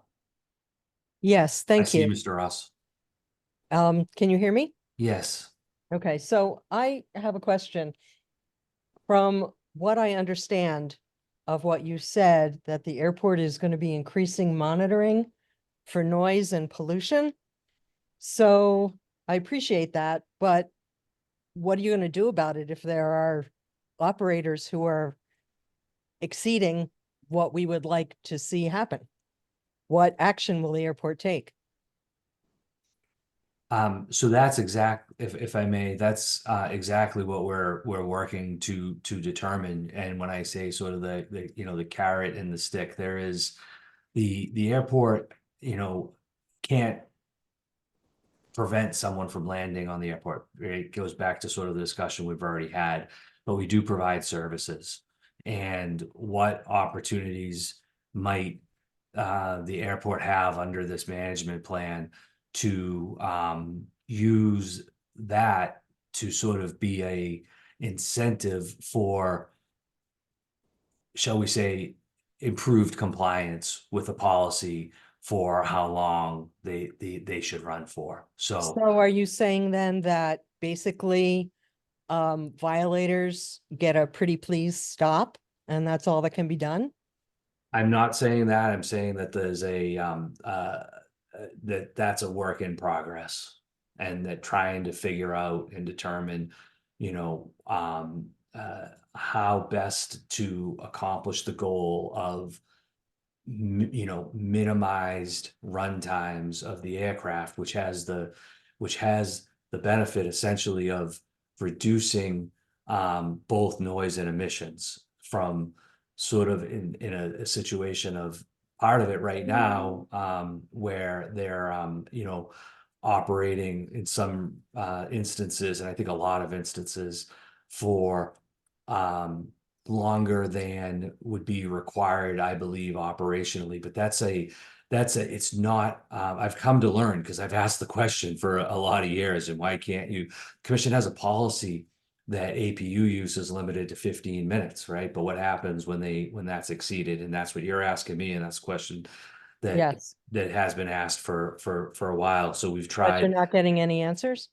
Well, it's not that, excuse me, but it's not that we're not getting any answers. It's how do you achieve compliance, and what is what are the tools available to promote that compliance? And we've tried a lot of different things going back years towards having information, you know, trying an informational type approach, additional signage, additional notices that are available. There needs to be more.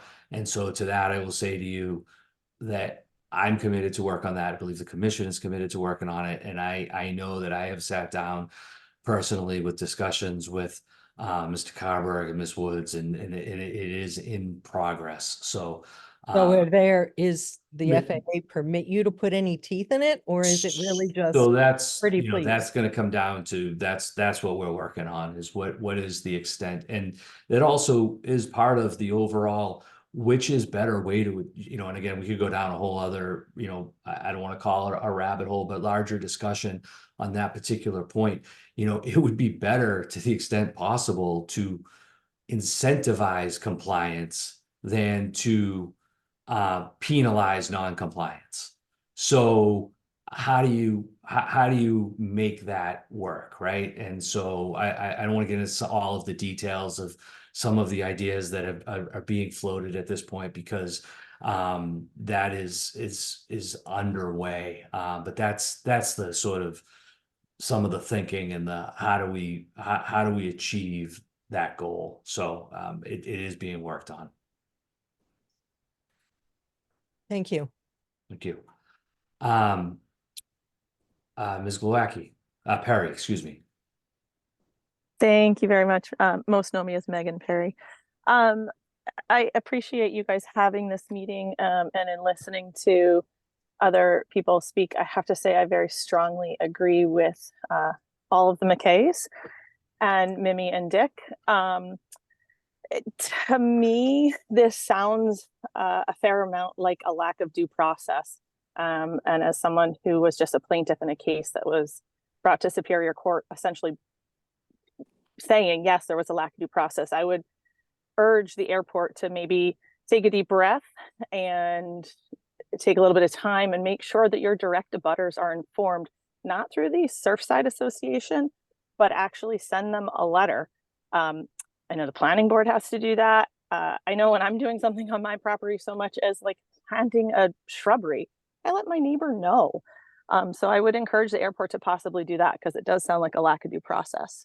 And these neighbors have dealt with a number of issues with contaminated drinking water at no fault of their own, essentially rendering their houses uninhabitable because it is a contaminated source of water for them. It's not just drinking that they can have harmful effects of PFAS. It's showering in it. It's washing their laundry in it. It's cooking in it. So I think it would behoove the airport to just maybe be a little human and take that into account and not say we've sent out notices. 2019 and 2021, and no real follow-up. I've seen the correspondence back and forth between the airport and direct abutters. It's honestly, it's embarrassing. It's rude and it's insensitive, and I just don't think it's right.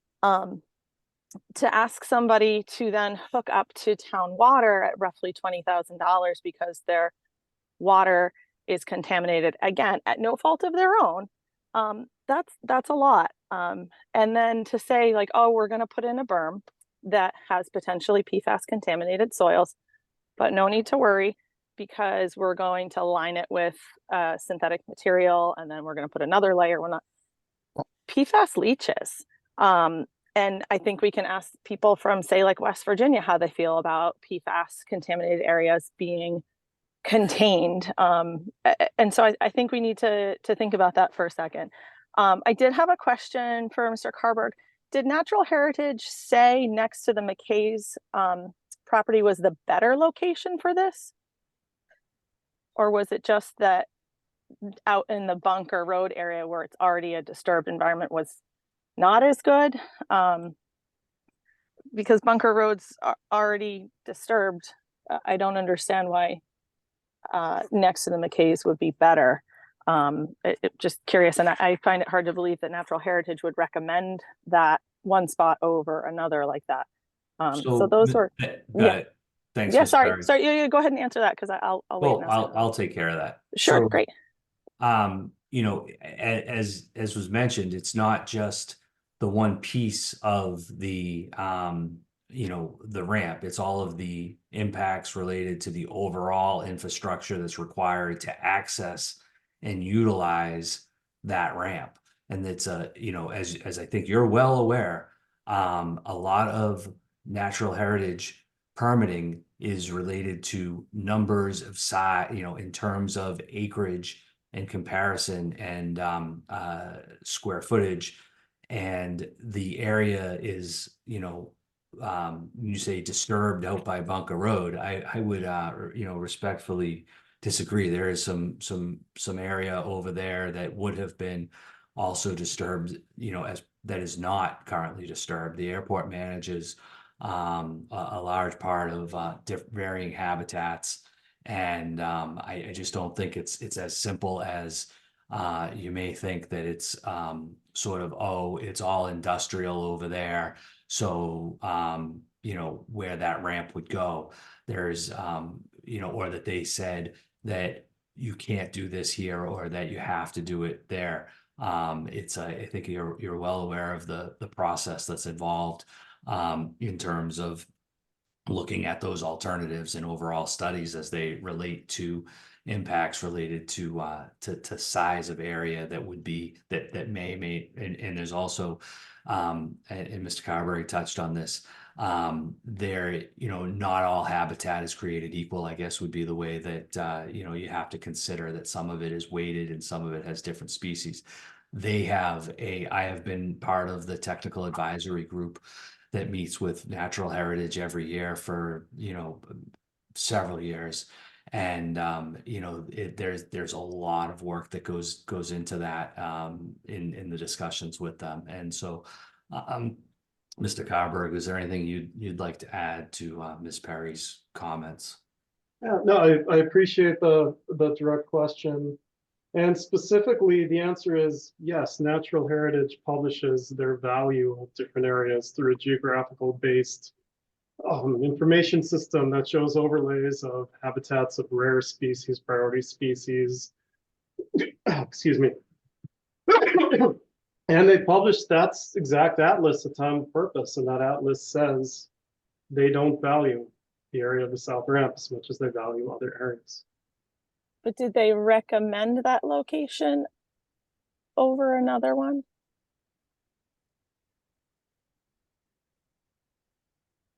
I guess I don't understand the question. Heritage, the answer would be no, they don't recommend locations. They evaluate the work that the airport has done in its permitting packet and profile. Right. I think I'd expand on that. They don't design your project. They're regulators, Yes, so yes, they provide input. And and so as part of, the overall process of alternatives and working through and discussions, but it's not as simple to say that they said you shall place it over here and you shall not place it there, right? There's much more to these processes than that, which I'm pretty sure you're aware. Absolutely, and that was essentially my point, that they did not necessarily recommend this place over another location. Was there any discussion about any offsite mitigation to possibly have this not right in somebody's on somebody's property line? Again, I don't quite follow what you're saying in terms of the offsite, like the mitigation. This project is, the berm is proposed to, and again, I think that part of this is part of maybe the discussion in terms of the loss of vegetation to replace it with the berm. I think that yes, there's vegetation there, but that's a permeable, porous type of a blockage towards this ramp, as opposed to this berm, is going to, I believe, reduce the noise from the overall airfield, as well as from the expanded ramp than the vegetation alone would be. I'm sort of a little bit confused, or I guess it's maybe just different opinions. I mean, if the ramp expansion was going to happen anyway, it almost seems like there's some folks that may feel that perhaps the berm shouldn't be built and it should just be left as pitch pines. And I think again, as Mr. Carberg stated on the timeline, the interest of the commission is to mitigate that and to put something there that helps to block that to you folks, and to really not just the direct abutters, but really the community on the west side of the airport. So again, that's the hope and intent there. Mr. Ross, you've been very patient. May I just, Mr. Garcia, I wasn't quite done on my question. What? Go ahead, Ms. Perry. Sure. Just as an education point for myself, on average, how large are the jets and how tall are their exhausts in relation to the size of the said berm? Will they be below the berm, or will it just be kind of coming up, hitting the berm, or potentially going over the berm and not really making an effect? I can defer that to Mr. Lasden, but I could tell you I've asked the exact same, because he knows I've asked the exact same question throughout part of these processes. And so I want to say, I'll defer to him, but I want to say that I think I was told that the engines were around 12 feet and the top of the berm was around 15, but Mr. Lasden, please correct me if I'm The top of the berm is 15 feet. And the jet engine height and the tail height and other operational changed by aircraft size and aircraft manufacturer. There is not a standard engine height across the manufacturers, but we did look at that. We also, one of the things that I guess maybe hasn't been discussed is we also looked at lighting and how this berm will keep the lighting away from the neighbors also. And the So other th- point to that is that as the berm would get higher, as we looked at different designs of that, it gets wider due to your slopes, the slope of the soil.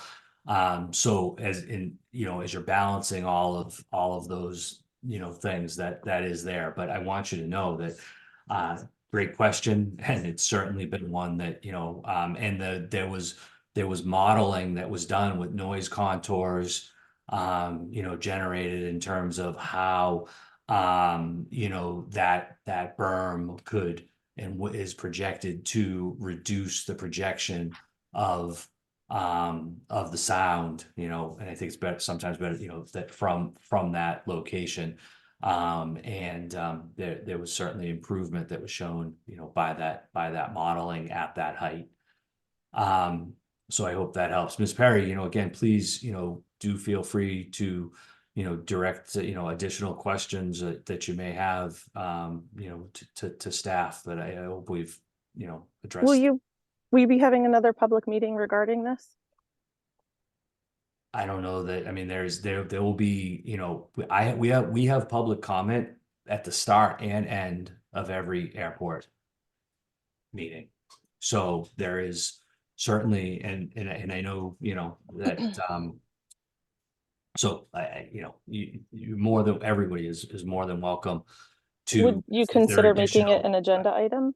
Yeah, well, we have agenda items, where we have sort of as this project is going on, a standing update, agenda item, though we're not going to have, this level, I think, of discussion at every commission meeting, but I certainly want to, be aware of and address, questions, concerns to the extent that we can. I also want to get the information out to the community and to the neighbors about the project, so that sort of this piece of things, the staff is there for contact on it. I hear that there is some, and they're here also to then convey that back to the commission. So everybody is working hard on this, and I understand that how, some of it is concerning and sensitive, but that we're not gonna have, Ms. Perry, a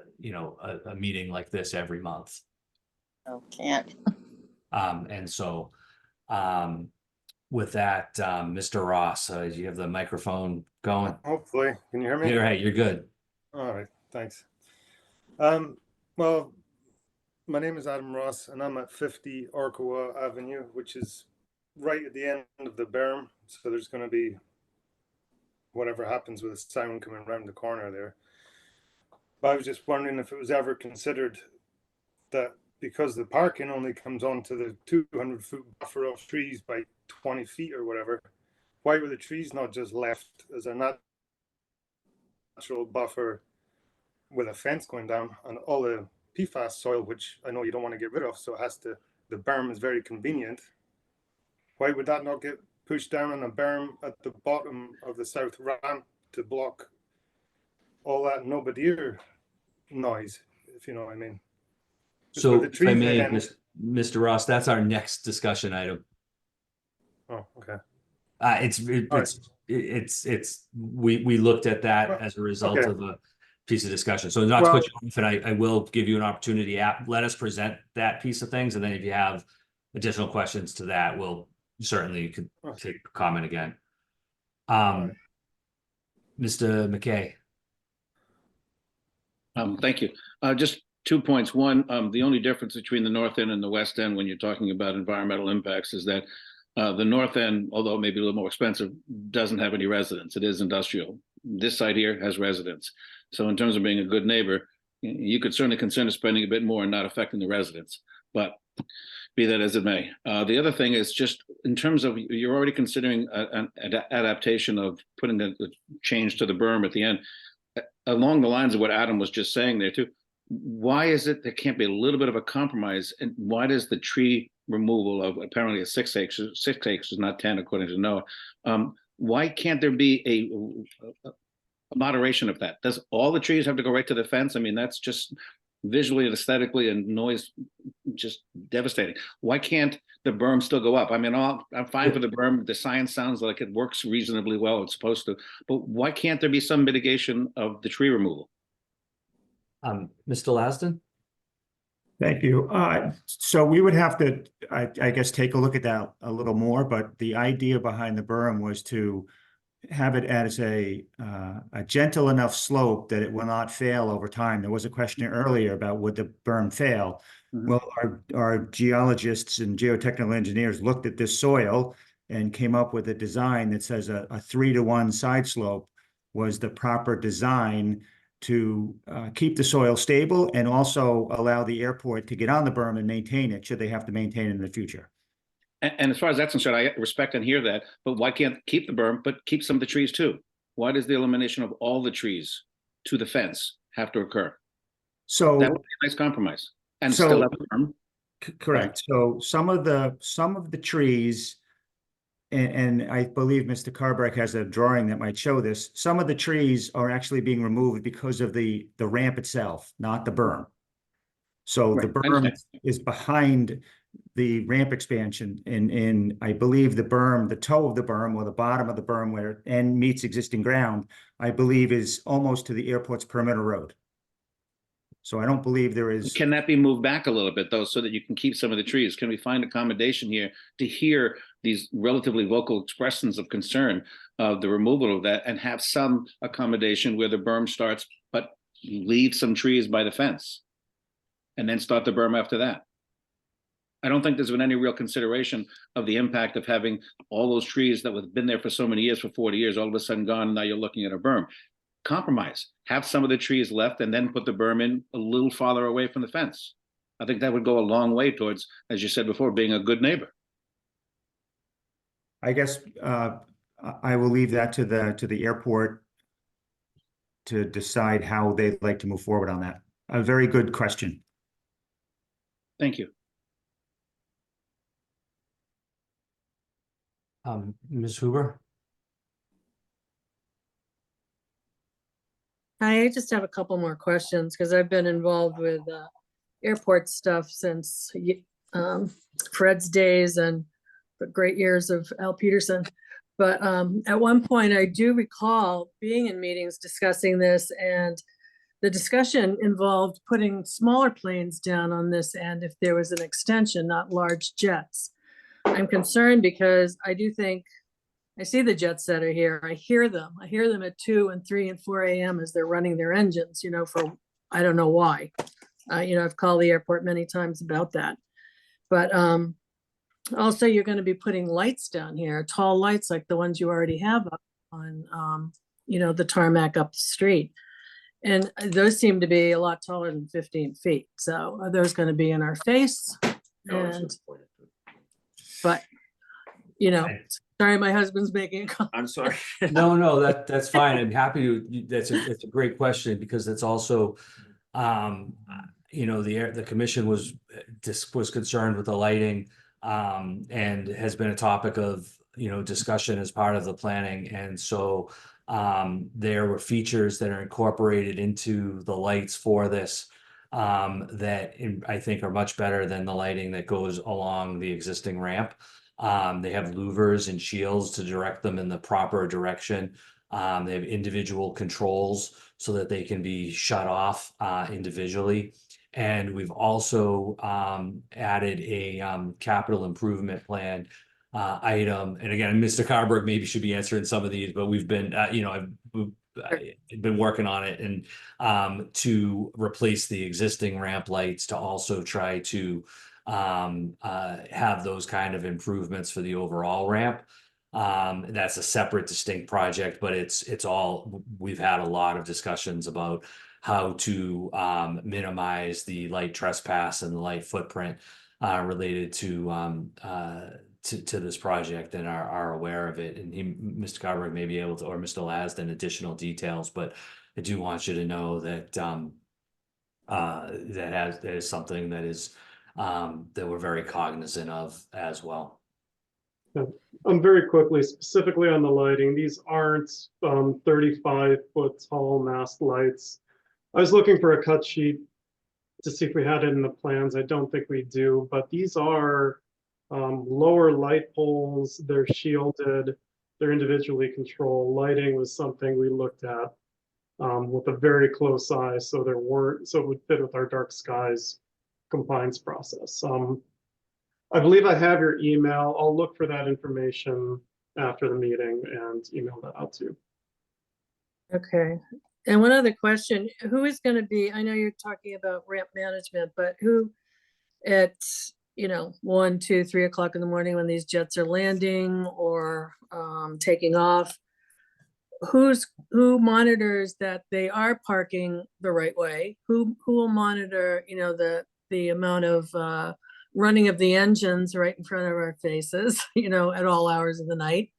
And is this something that will be controlled, or is this just a free for all like it has been for the last 20 years? In terms of running engines at all hours. Well, again, we can't actually have a curfew that says they can't operate and land at the airport. Now, that being said, to your point, Mr. Carberg, again, it's part of what I was describing earlier of the improved overall management plan, but I don't know if there's anything that Mr. Carberg might want to add to that specific.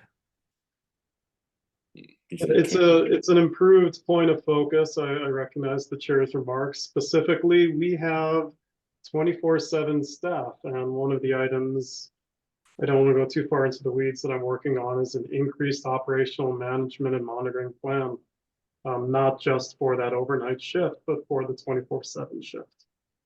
So will there be a phone number we can call in the middle of the night if someone's running their engine and they shouldn't be? So there is 24-hour monitoring of phone calls?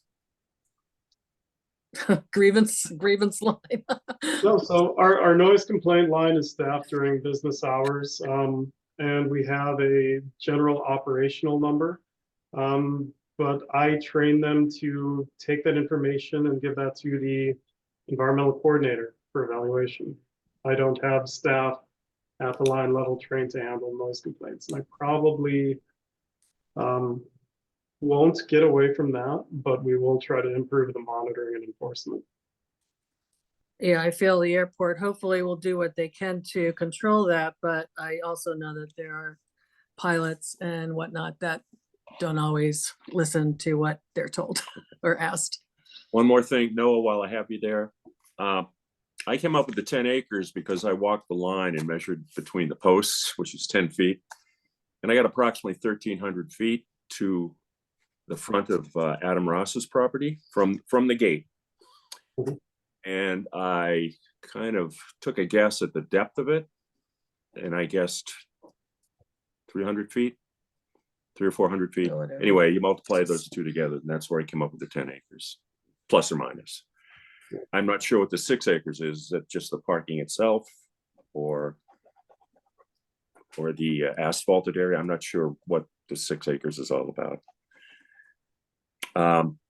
And I'm sure not just 6 acres is going to be involved because of the work of the equipment in the process of what they're going to do. So I think it is a 10-acre involvement, and but it is what it is, I guess. I would also like to reiterate, if there's some way that you can leave a natural buffer, 30, 40 feet, if you could move things that much, that would be a big help.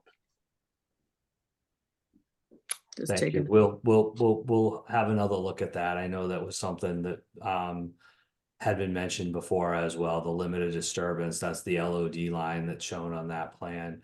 It's related to really encompassing that grading, but is there any opportunity, for the problem with moving you can't just move the whole berm because of the depth of the apron and the width of the berm. Essentially what you'd have to do is reduce the height of the berm to move that toe of that slope over, and now then you lose that effectiveness. So, but let's look at that in terms of you know, I think sometimes once things get staked out, maybe you know, the limited disturbance, perhaps there is some opportunity there. I don't know. I can't promise you that, but I can promise you that we will have a discussion with that between Mr. Carver and Mr. Lasden, and you know, probably the contractor, and see maybe what might be doable there.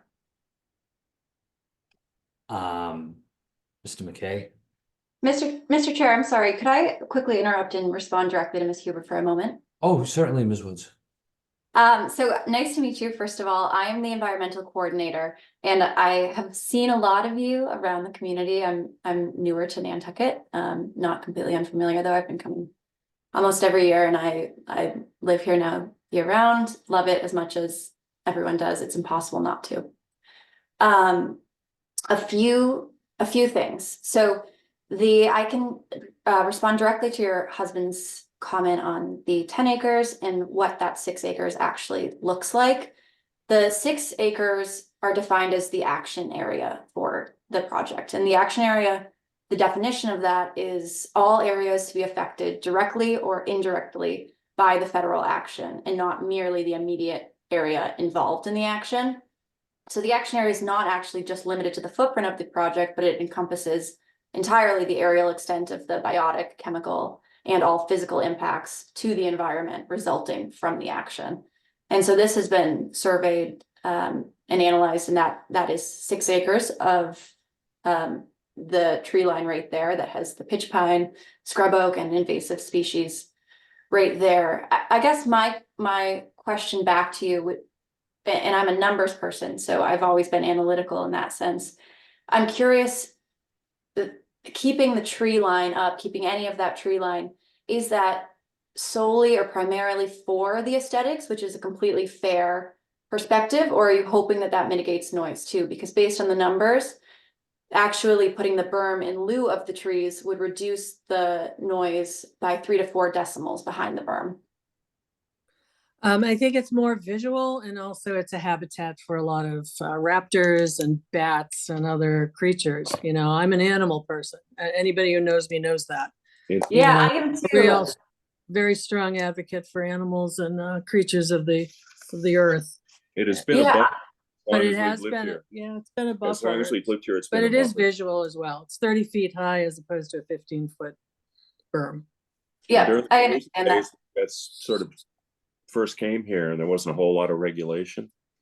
That served us well as a buffer for not noise, air, and visually. Who wants to look at them? Yeah, I don't think there's any way anybody can control the fumes, you know, no matter what anyone you'll have says. a berm, the wind blows down here constantly. Yeah. I mean, how is that? I mean, yes, you're shooting it out of ways, but If I may, I think the approach there for the fumes is the limitation on the run times to the extent possible, and the efficiencies there. That's the wind. Yeah. That, you know, the wind we're not going to change, and the, you know, the and we're not going to block it. But so what can we do in terms of that part of the operation to hopefully improve that? Mr. McKay.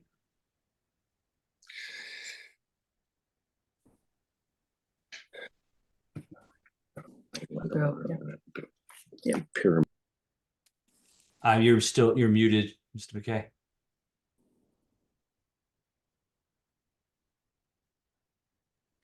I'm unmuted now. Yes, sir. Hey, thanks. I just wanted to reiterate the point made by Mimi and Peter. We're working in good faith. If the airport wants to work in good faith with us, please, there's got to be some way to keep up some of the trees with the berm. I mean, it doesn't have to be this drastic. I really think the biggest takeaway is work with us and keep up at least the first line of trees. It seems like it should be a doable compromise. Thank you. Thank you. Mr. Atherton? Can you hear me now?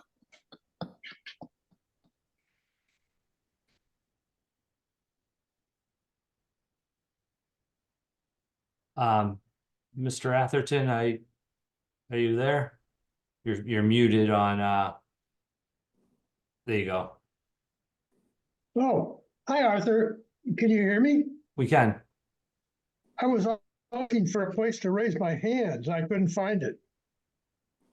But anyway, I'd like to make one comment. I don't know how this is going to turn out, but it seems to me one thought is that if this goes forward, the Airport Commission could commit that any further parking requirements in excess of those on the kind of a parking area we're talking about, i.e. back on the runways, never happen.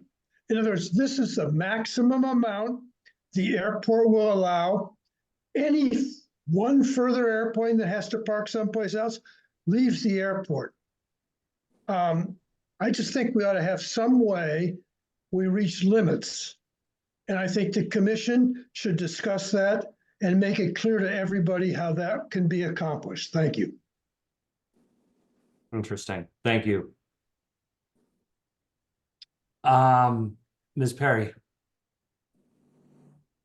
Thank you. I just wasn't sure if I heard something correct earlier with regards to the FAA requiring the airport to do something. Is that because of grants that the airport has applied for and funding the airport has received from the FAA? I think you'd have to be more specific as to, I think, and I'll defer over to Mr. Carberry as well, but, essentially there's what's known as grant assurances that because they have, because the airport has accepted money historically over decades of the development of the airport, you sign, I can't even tell you how many pages of documents for each one of these that needs to be signed, that essentially says thou shall not, do this or that, if you accept this money.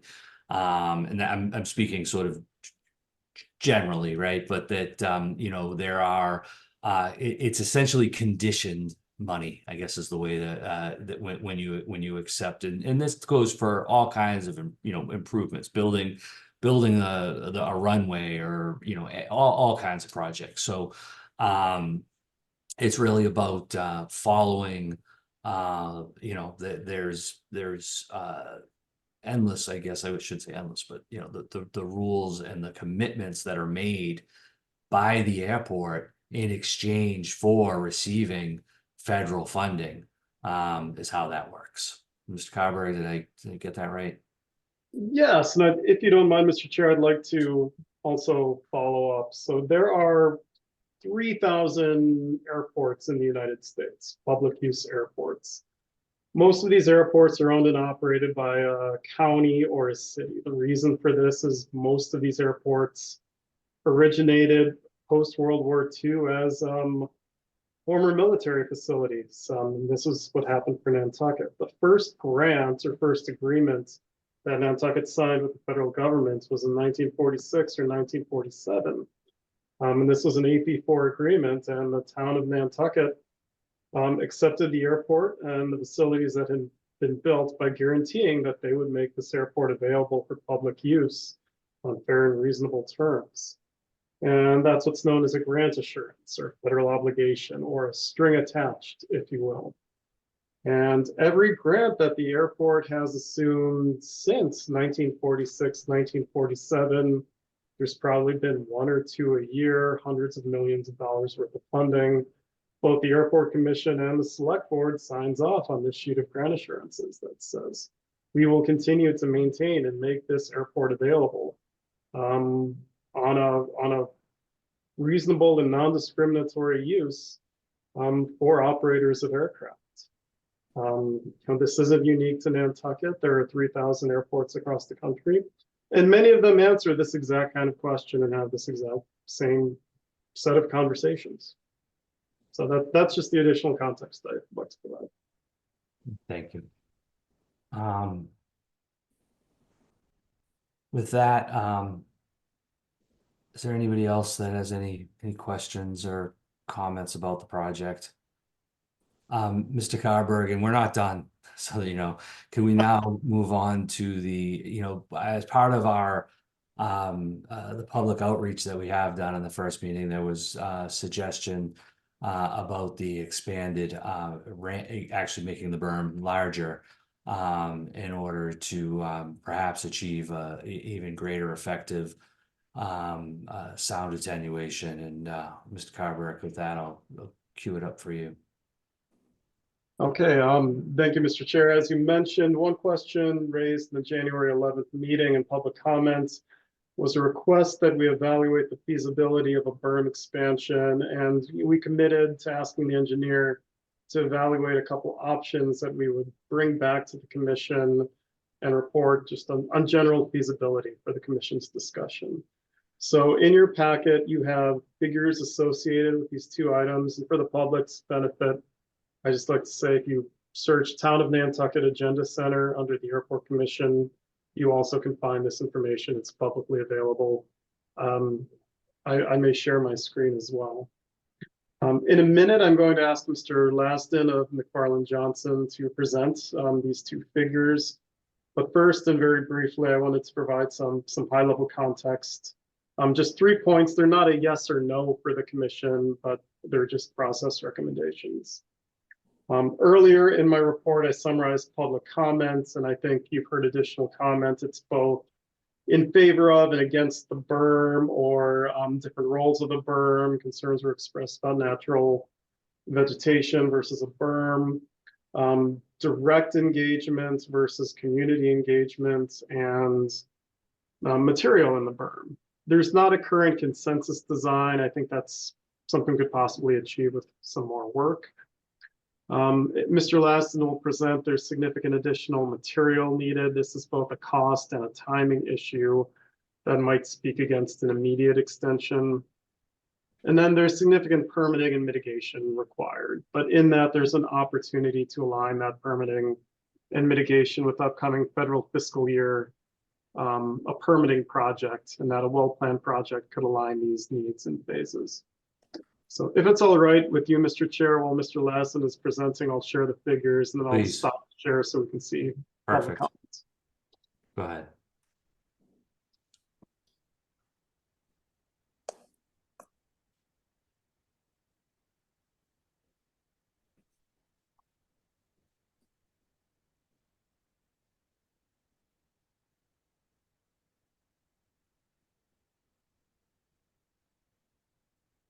Okay.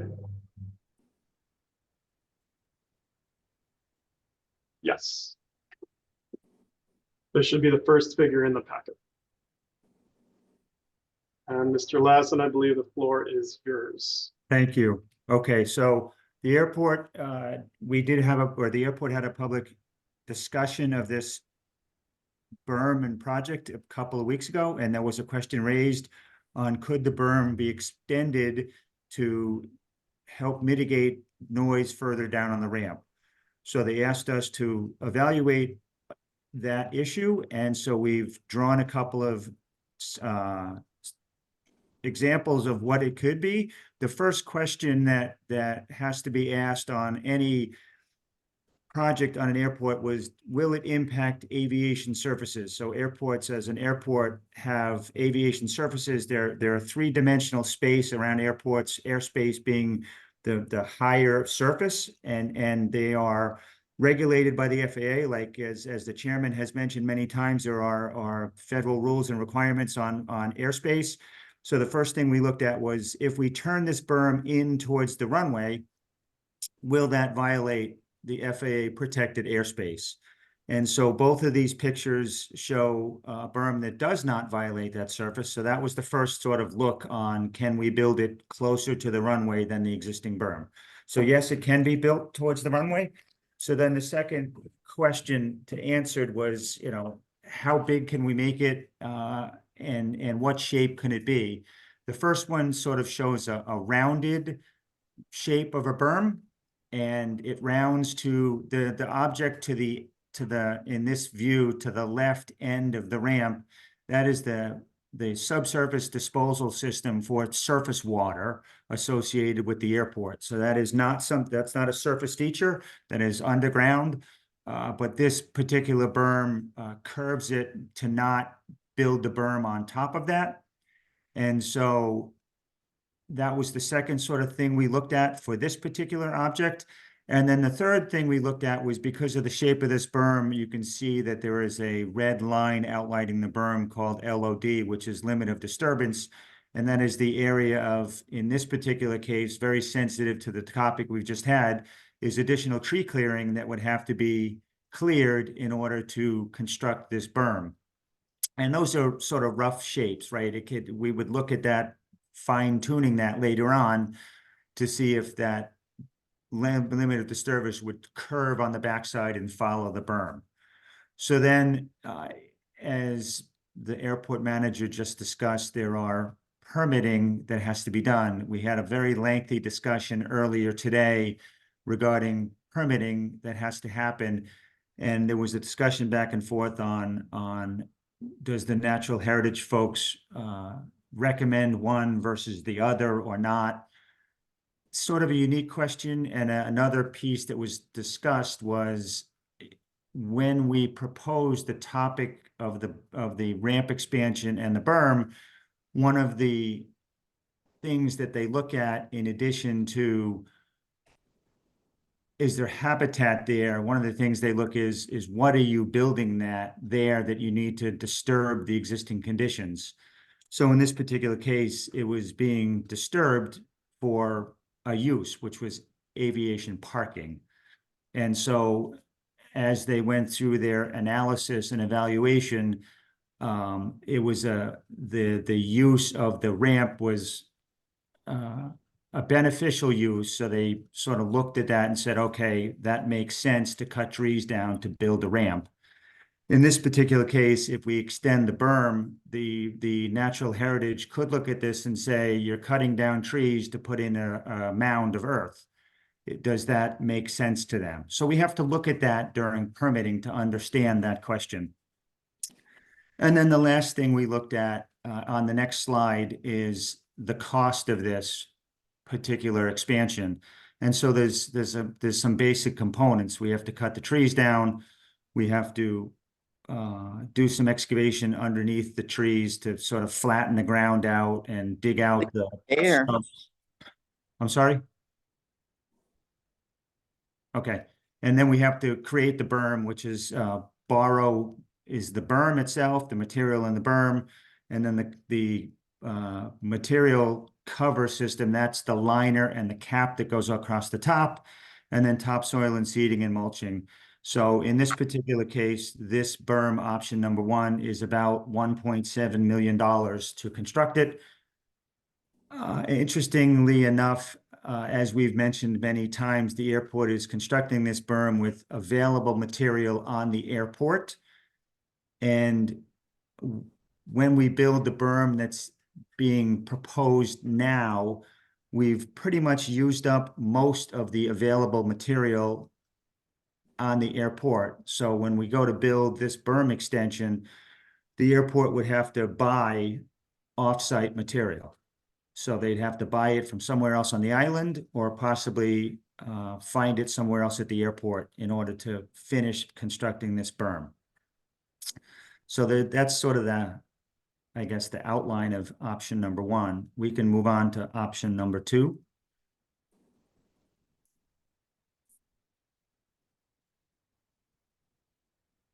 So option number 2, literally turn the berm 90 degrees. And it has a smaller tree habitat, but does come down closer to the runway and parks the berm on top of the drainage feature.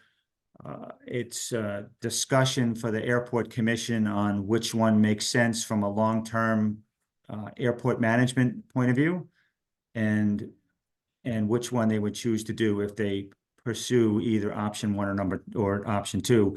Sort of the same challenges on permitting, tree clearing, where to find the material. If we get down to the next page, this one comes out slightly cheaper. The other one was about 1.7 million. This is about 1.5 million. This one actually requires more material to construct than the other one just because of the shape of it. I guess, Mr. Carberg, that's sort of all I have. If you choose to discuss more, open up to the public? How would you like to move forward with this? Defer to the chair. Yeah, thank you, Mr. Lasden. I appreciate the effort that you've put into this. Mr. Carver, have your thoughts on this? Thank you, Mr. Chair. So when I look at this project, either potential, I like to say that it's not. The important items for me are ones of process and mitigation. I think this project is eminently doable. It's something I would, if this is something that fits with the commission's strategy, I'd recommend that we consider an outreach process based off of some of the feedback and concern that we've seen here, and have a basis for design that's clear. Is this a lined item? Is this a treed item? Is it forked? How far does it go? Does it turn? The opportunity to have this well designed could also involve some acoustical modeling, and it could look at the conditions that are expected to be experienced and have a berm that, to the extent that it would be, designed for those specific acoustic conditions or benefits. When I look at other stockpiles available on the airport, I think there's a good way with planning to align using those stockpiles for a berm extension, and then mitigating under those stockpiles as we take them away. I also look at our 5-year capital improvement plan, and it shows other projects on the airport that might develop soil. So I think there's an opportunity to align a process with our 5-year development plan, and possibly even construct it in phases as soil becomes available. The bottom line is I don't think it's an appropriate project to take on now as sort of an additional unit cost item for construction or permitting. I think that's inappropriate, but if it fits with the commission's goal, we can direct Mr. Lasden to program this into our CIP and address it through a full design process. Thanks. Go ahead, Mr. Lasden. Oh, no, sorry, I thought that was you. No. So I think I know that where I would want to come out on it, the next part of it would be exactly that modeling, sort of like we had done with the berm for the ramp expansion, to understand the effect, is it going to achieve the desired result? I mean, my sense, it looks pretty good, and hopefully it will, but I would want to make sure that before we committed to that kind of a capital project, that we engaged in that effort to understand the effectiveness of it. But I think that I agree with what you had to say, Mr. Carberg. Mr. Buscarin and Ms. Topham, I'm sorry, I don't know if you had anything on either of these that you've wanted to add, if I neglected to recognize you. No. Okay. No, I'm still listening with great. Okay, all right. Not to put you on the spot, I just wanted to be sure. And for the public, we have 2 commissioners who are not with us tonight as well. And with that, Mr. Peel.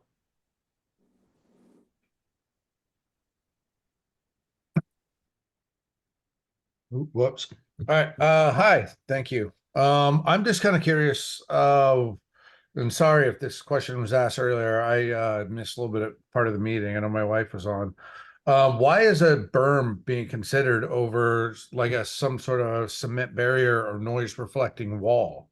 I was just doing some Googling and looking things up. I did find a study, but it's a different, if it has to be slanted at certain angles and things like that. But, it seems like a noise reflecting wall would eliminate a lot of these problems. I mean, you guys are taking a noise reflecting wall of what, 12 inches compared to a 30, 40 foot wide berm. So I love the question, because it's been something that has been discussed for going on a decade, I would say. And I think part of it comes down to the height that it would need to be of a structure on Nantucket.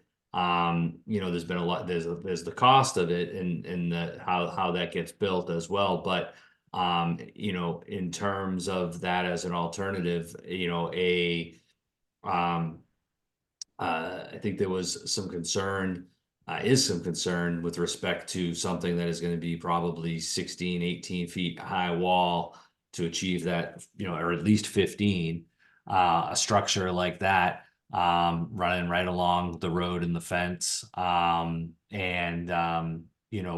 does that sort of, get you into? And that is, I've looked at them as well.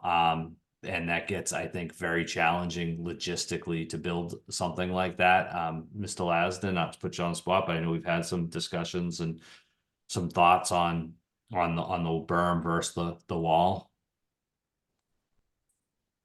You're muted. Sorry, yes, Mr. Chairman, we have had discussions on both the berm and the wall. And there was the sort of I guess the visual aesthetics of a wall we were very concerned on that. We're also concerned about the cost. I don't believe there is a firm on the island that can make a wall like that, so it would have to be shipped over. And then I guess one of the bigger discussions and how we got into this whole discussion early on was we have all this material that can't leave the island. It can't leave the airport. And so we looked at it as we'll make a noise barrier with this material that we have to do something with. Thank you. Mr. Peel, go ahead, Mr. Peel. Thanks. I mean, did you guys do any outreach on the community with that question? Because I kind of think, I don't know very many people that, especially the abutters up against this, that abut the fence would really care if they lost the view through the fence. If that means sacrifice or getting rid of some of the noise and things like that, even along the wall and along the road and stuff like that. I mean, you have all the trees there. Yeah, I mean, you're on a good point. I mean, that was added to the airport layout plan as a possible project back, maybe I think it was the 2010 plan even, or maybe at least the 2015 plan has it on there. So it's been a point of discussion. It has to be funded locally. That was a big part of it, is that all of the indications that we've gotten under something like that is that it wouldn't be eligible for the federal funding that we've talked about a lot. So the other side of these kind of projects is there is also a cost the airport has to consider as well. So that's an undertaking that had to be I think considered. So it's still there. I don't know how you get to ultimately make a project like that come to fruition, but it's there. It's been talked about. I hear you. I could see that something like that in terms of attenuating impacts to that perhaps off of the existing ramp along where that we wouldn't fit the berm. But again, I think that's outside of this particular scope, but in terms of it is related to talking about that as an alternative to the berm. Those are things that were considered, and ultimately the berm is for the reasons that Mr. Lasden stated was the alternative that the project incorporates. Mr. Ross. Hey, Mr. Chair. It's just like no one that abuts the airport wants the berm. Even if the berm reduced the sound, that the trees wouldn't. Right, so we've got 200 feet of trees. We'd almost accept a little more noise by not having the berm, and you could create a berm down at the end where the trees stop, which would protect all of Nobodere Avenue and all that, and then we get to keep our trees. Saves you a lot of work, apart from having to move 2,000 truckloads of soil down towards the beach a little bit. But you have your berm down there and we get to keep 200 feet of trees. I mean, I guess that's, you know, I don't see how with the ramp there that you're going to get the same level of, you know, attenuation from that type of vegetation as you would from the berm. And it seems that, you know, Well, I know, but they are going to be on a limited run time. There could be a section of fence. Put right at the, you know. Sorry, Doug. Did I interrupt you? no, I think someone else, we might be getting some noise there. I hear what you're saying. I This is Doug Keppel. I apologize. Hold on, care Doug. about Whoa, Doug, hold on a second. I'll recognize you. Don't just jump in. Mr. Ross, so you're saying that you're suggesting that there should be no berm at all would be your preferred alternative. Yeah, I think it's because you only need to cut 20 feet of trees then to get your same amount of parking, you know. And I know you have to get the soil somewhere, so the berm could go at the end of the trees, which would protect the Surfside Association a lot more, for protecting that whole valley down there, you know. So you still have to, the soil just has to move a few hundred yards south. And if the front of the parking, with the money you save from not having to brush cut all that, you could maybe a fence right at the edge of the paving would work. But we just don't want the trees gone, really. Mr. Carberg, Mr. Lasden, any thoughts? You know, I'll just offer something briefly. I certainly hear and I respect and I appreciate and I recognize that these are direct abutters commenting on not wanting the berm there. But again, when we plan this project and my involvement in this project and reviewing the comments, looking through them now, there are 5 or 6 comments, not to mention the Surfside Association, of people who identify themselves as direct neighbors or speaking for the community or speaking in favor of the berm.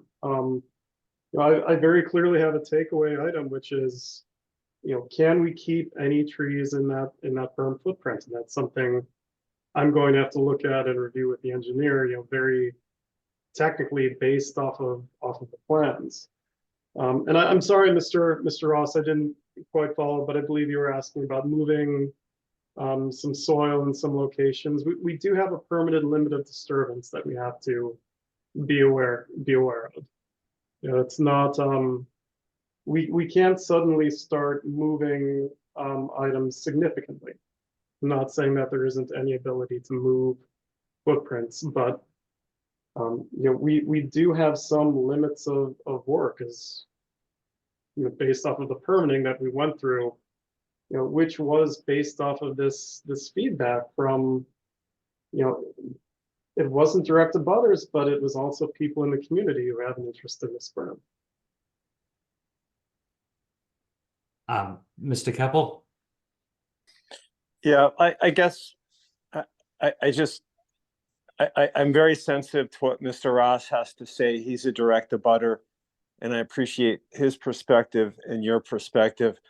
I know a little bit about sound, and not having a berm would very much impact the quality of life, not only of Mr. Ross and the direct neighbors that abut the airport, but have a very significant impact on everyone living in the Nobodere Valley, and certainly everyone at Nobodere Beach.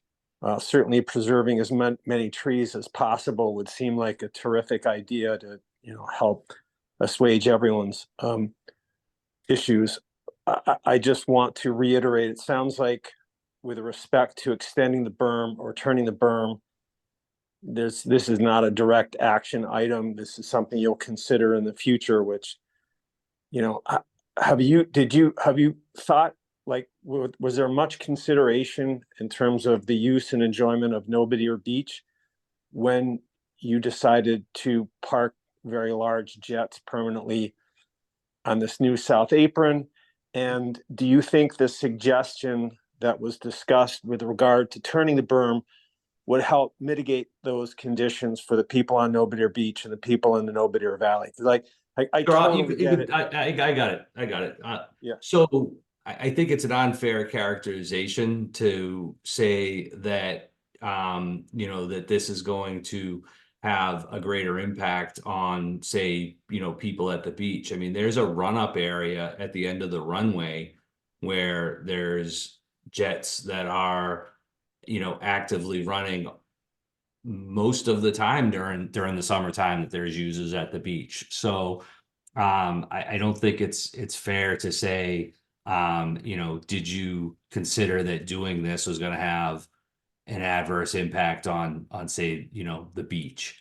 In terms of the looking at it, yes, I think you know, we've already, you know, we took it as a positive suggestion and put resources since that last meeting, you know, into exploring that. We can't just add it on.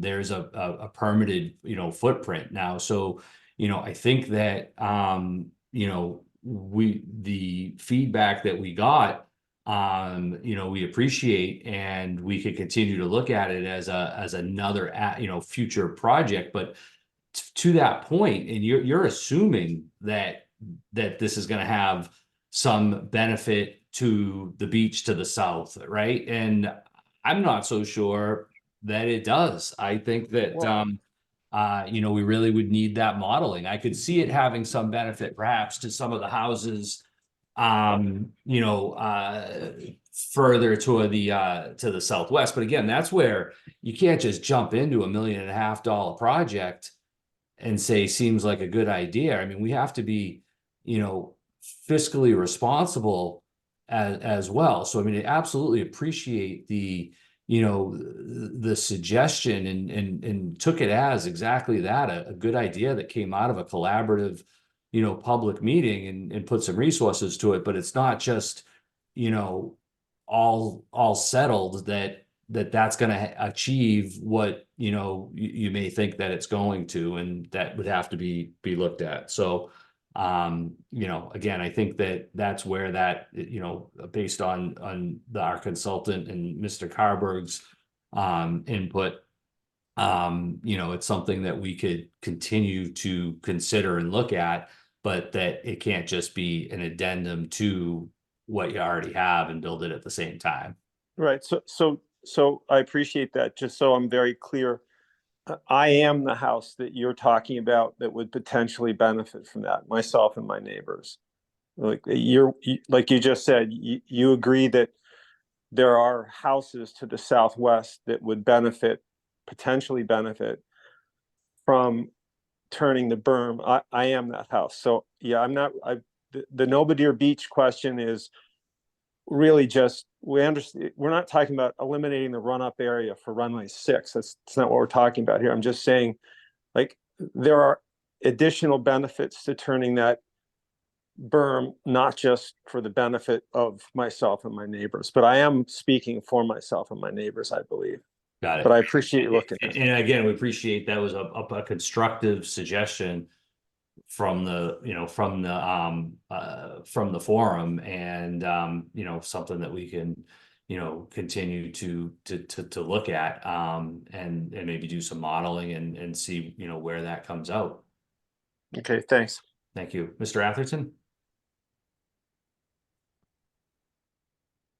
Arthur, thank you. Can you hear me? Yes, sir. So another question that's been on my mind in the background here has to do with a warrant this year. Article 49 on the annual town meeting warrant calls for the change in the zoning, I think for essentially the same area we're talking about, from Lug 3 to CI. CI, yep. Yeah, and so my query is, somehow, I think that's related to this discussion. It may be, but I suspect it is. So the question for you and the commission and everybody else, is the airport authorized to pave property in the LUG 3 area on property it's owned? Or does that change in zoning have to take place before you can proceed with the project? Sort of reminds me of discussions about, the airport having FAA authority to usurp local zoning under certain circumstances and so on. So it just seems curious to me, and I think we might as well deal with it publicly, right? I understand. Thank you. Yep, Mr. Carver. Sure. So that article was put forward by the planning department. We discussed it briefly. If you look at the zoning map for the airport, the airfield infrastructure, runway, taxiways, I believe are all categorized as CI. Frankly, we want to have all of the zoning the same, whether it exists as LUG 3 or CI really doesn't matter. At the end of the day, it's nice to have consistent zoning. The Airport Commission has full care, custody, and control of the airport. Inside the airport fence, the Airport Commission follows state and federal regulations for permitting, and it's congruent with the FAA master plan. They can pave any piece regarding a zoning overlay. Right, and so I think to just add on to that, Mr. Atherton, no, that change, and very directly, that change doesn't have to happen for the project to proceed. It's just a matter of trying to, I think, keep a clean house. Does that answer your question?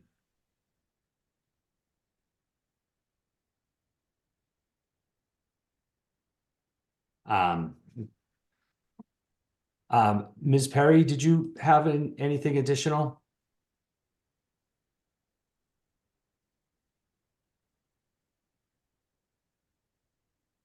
Mr. Chair, I think she left the meeting.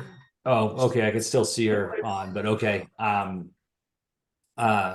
Again, I appreciate, hearing from all of you. Oh, Mr. McKay, go ahead. Thank you. I just wanted to object to the characterization that there are some people over here that approve of this from Mr. Carberg's respondents that have gotten back to him. I don't imagine any one of them are actually direct abutters, whether it be the Huber and Sheehans, the Rosses, myself, my brother, Sharon Hamilton, anybody who actually is on the fence. I don't believe any of them would agree to this. People who are farther west of it from here may have supported the whole idea of a berm, any kind of an improvement. But the suggestion that there are people who actually are in favor of this implies that it's a mixed bag. And I think most everybody who actually abuts this is very, very clear, as we've been given at this late notice, that we're not in favor of this, or at least asking for some compromise in mitigation. And also, if I may, perhaps I misunderstood Mr. Ross's point about considering and moving it farther south. I think if I understood correctly, and Adam, forgive me if I'm wrong, but that moving the parking area expansion a little farther south towards the beach area, as far as that's concerned, may help not necessarily require all the removal of trees and all the issues that obviously so many people have spoken about. They're going to be towed there anyway, so if you tow it a little bit farther, it may not necessarily cause quite the ruckus that it has caused at as far as that's concerned. So I think those are the 2 points. One, nobody who is along the airport fence, who are direct abutters, has gotten back to the Airport Commission in any capacity saying we agree with this. And the insinuation that there are people who approve this in this area is mischaracterizing the whole situation over here. So thank you. Thank you. I think maybe there may be a little bit of a loss of translation in terms of what I heard is that, the general support for a berm. I agree. I mean, this is support. That, I mean, that, you know, that there was with the berm part, right? That was, and I think that was okay. I'll give you the benefit of the doubt on that. My take was that there was insinuation that there are people who support it, so it's a mixed bag.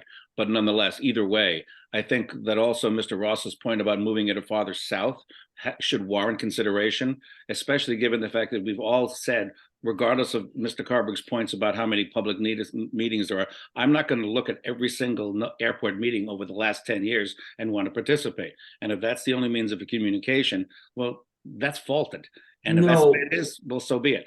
But nonetheless, the point is that let's look at what we're at right now. And we're trying to be able to recognize consideration of the people who are truly affected. And that's all the people who are along the fence here, myself included, and the rest of the people I just mentioned. So if consideration can be given to maybe moving it a little farther south and or mitigating it with the trees, as I said before, we all who are directly affected by this would appreciate that. Thank you. Thank you. I look at it, and I certainly don't want to belabor, this is getting long and late, but I don't want to cut anybody off either, but that a shift to the south, I'm not sure that when I look at an aerial and I'm, trying to, the width of the tree band that's there doesn't really vary all that much. The taxiway is parallel, pretty much there. I'm not sure that I see the particular benefit maybe to that point. And if you're going to say go to the south all the way past the end of the runway, let's not, forget erosion, other concerns. If where exactly are you? I'm not talking going that far south, no. All right, well, I'm not, that's why I was saying as you go. Just a little bit here. We're talking about compromise right But now. I don't know where that really, at least, and not to be argumentative whatsoever, just trying to analyze the. I appreciate that. No, I understand and appreciate that. We're talking about it seems to me that it's fairly uniform in terms of the width of that buffer of trees. Your point on the limit of disturbance and the toe of the slope as it relates to the perimeter road and a buffer, what opportunity might exist there. One thing that crossed my mind, and I'll tell you, I was going to mention it to the consultant, but I'm just thinking aloud here a little bit. So this is in no way a commitment, but might there be an opportunity for a small plateau partway down the side of the berm that allowed for perhaps a smaller planting area? I don't know, what might, I'm hearing your concerns. It can't make a commit, but I can commit to look at it and think about it, and hearing exactly how important really to you folks that there's some, I think what I'm hearing, you tell me, is a visual vegetative break, even if it's not as deep as what's there, so that you don't just see the straight grass berm going up, is at least the message that I'm receiving from what we've had. I appreciate that. Thank you. And so, let's look at that and see what opportunity may exist. Thank you. With that, does anybody have anything further? I hope this was helpful. It was for me. I understand it's a sensitive subject. And please feel free to attend future commission meetings. We will be receiving updates. Please feel free to, continue to reach out to the staff with, specific questions, concerns. I'd much rather see the questions or concerns addressed to the extent possible directly, and as opposed to sometimes this is the best source to, I think, get the information from. So let's do our best to keep moving forward. So thank you all for the civility of this discussion. I appreciate it. Thank you. Okay, with that, we'll move on to commission members. Did you have anything further on the topic? No, I thought it was very interesting. Thank you. It was nice to. And for those of you, we're still going to have, please feel free to stay on there. I mean, the next item on the agenda is further discussion about the PFAS, again, which we keep on our agenda. We talk about it. I know how important it is. This is not something we just did. It's something that that the staff and the commission and our consultants are continually working on. So with that, Mr. Carberg, or Ms. Woods. Thank you, Mr. Chair. I'd like to introduce Cameron Woods, Environmental Coordinator, for the items on the PFAS update. Hey everyone again. First and foremost, I just wanted to say thank you for that conversation that just took place. I know that it's incredibly emotional, and I was able to sense a lot of that from some of the residents, and being vulnerable and being able to discuss this is the only way that anything gets done, and I just really appreciate everyone's comments. Now going into another sensitive issue, PFAS, but with some good news. Our new GAC filter was successfully installed 3 weeks ago. We've been storing it inside the SRE building when not in use to protect it from the freezing temps that we've had, and most recently this crazy snowstorm. The GAC filter was tested and sampled for efficacy on Friday. That is February 9th, 2024. The samples were submitted to the lab on Friday as well for analysis with an expedited turnaround time. So I will keep the commission informed on the status of the samples, but we expect it to go well, especially given that we have 2 new oil water separators ahead of the GAC to really get all of the sediment and the org compounds out of there before it goes through. An update on the sampling of Gate 30B soil along Monahanset. I know that that was briefly discussed. There were initially some challenges in reaching the property owner to get permission for the additional soil sampling that was needed outside of Gate 30B, but our project manager was able to make contact last week, and Weston Solutions successfully collected those samples on Friday. Again, that's February 9th. Hopefully these will be the last samples that are needed to be collected for delineation in that area. Any PFAS 6 exceedances of the method that we're going by, which is S1 GW1 standards in that area, will continue and have continued to be in the top 2 feet of soil. Primarily, they're in the top foot of soil. So we expect the same will hold for this round of samples. We had previously discussed removing that soil, collecting it, and entombing it in the berm. Given the town's timeline and doing construction on the road and the associated challenges of that, but more importantly, because of our restrictions from removing any soil until complete delineation is determined, we now think that that will be unlikely and that the soil will not make it into the entombed berm before it's capped off. An update for the commission on geothermal wells, as that's been an ongoing conversation. The airport has an open geothermal well system that pumps water from 3 wells in the parking lot and along the north ramp in front of the terminal, and re-injects that water into 3 recharge wells that are located along the north ramp by the rental car area. All wells are 150 to 200 feet deep, and the total system capacity is about 450 GPM, with each well rated at 175 GPM. There were 2 supply wells that were sampled on January 17th. Both did exceed the 20 parts per trillion for PFAS 6. There are some ideas for where this is coming from. It might be pulling in the historic contamination from the fuel farm, and it could be an explanation for that slight western bump in the groundwater plume. We have Weston Solutions continuing to look into this, and I will report back to the commission with any updates on the geothermal wells, the sampling of Gate 30B soil, and any further GAC updates. Thank you. Thank you, Ms. Woods. Commissioners, any questions on the presentation? No. I had one I'd like to quickly talk about, which is the Gate 30B investigation. And I'm wondering if there is any opportunity to advance that study now that we have the access agreement. I think that there was a bit of a wild card or an unknown in the process without that, and now I feel like that you've secured that. Great work, thank you. That the process might be a little bit more in our control.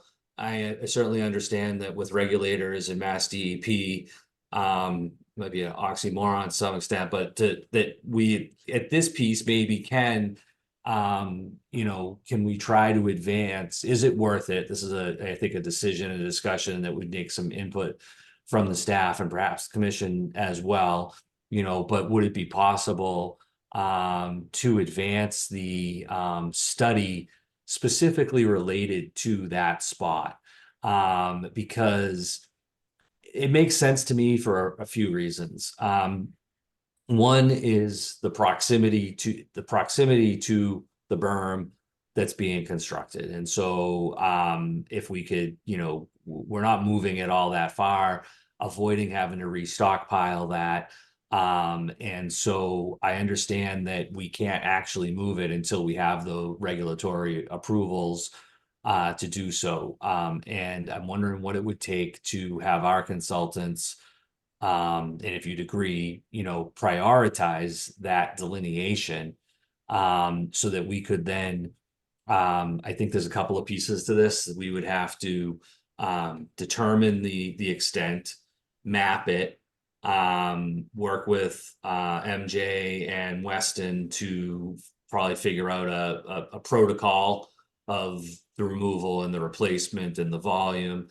Look at then whether or not we could do making sure that we're following all procurement rules to do a contract amendment or whatever the mechanism is going to be to then get that material moved by the contractor and into the berm, all on. And then once we figure that out, probably at the same time, you'd have the volumes, understand, how we approach the regulators to, really, I think, present this as a project that should advance on the, one of the things that I just observed there is due to the low spot and the flooding that occurs. I feel like I would hope a regulator would see that the removal and the sequestering that material from continued leaching, that the ability that as the stormwater runoff accumulates in that area,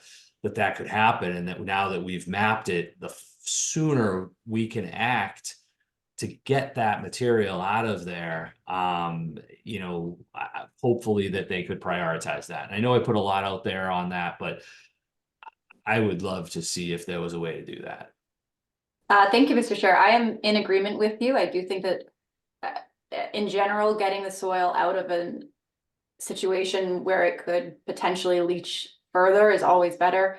That does require a lot of permitting. We do hope that since we're able to now determine the delineation, hopefully with this last round of samples, that there opens up a window for that possibility. I can't guarantee with permitting that will be able to go through, because that takes up a bit of that takes a bit of effort in getting that approved. And it's also takes a lot of money. So if that's something that the commission wants to push forward, I'd be happy to set up further calls with our contractors there and see if that's even possible.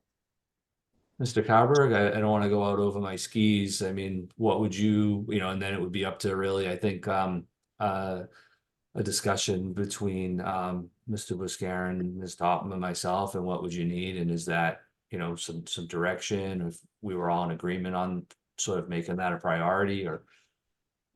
Yeah, so I think Cameron said it very well. The only thing that I'd add is there are pros and cons to that approach. The pro is that we can positively take care of an issue in a very, sort of convenient and appropriate time frame. The con is, it involves asking Mass DEP to shuffle a few steps in the regulatory sequence for us.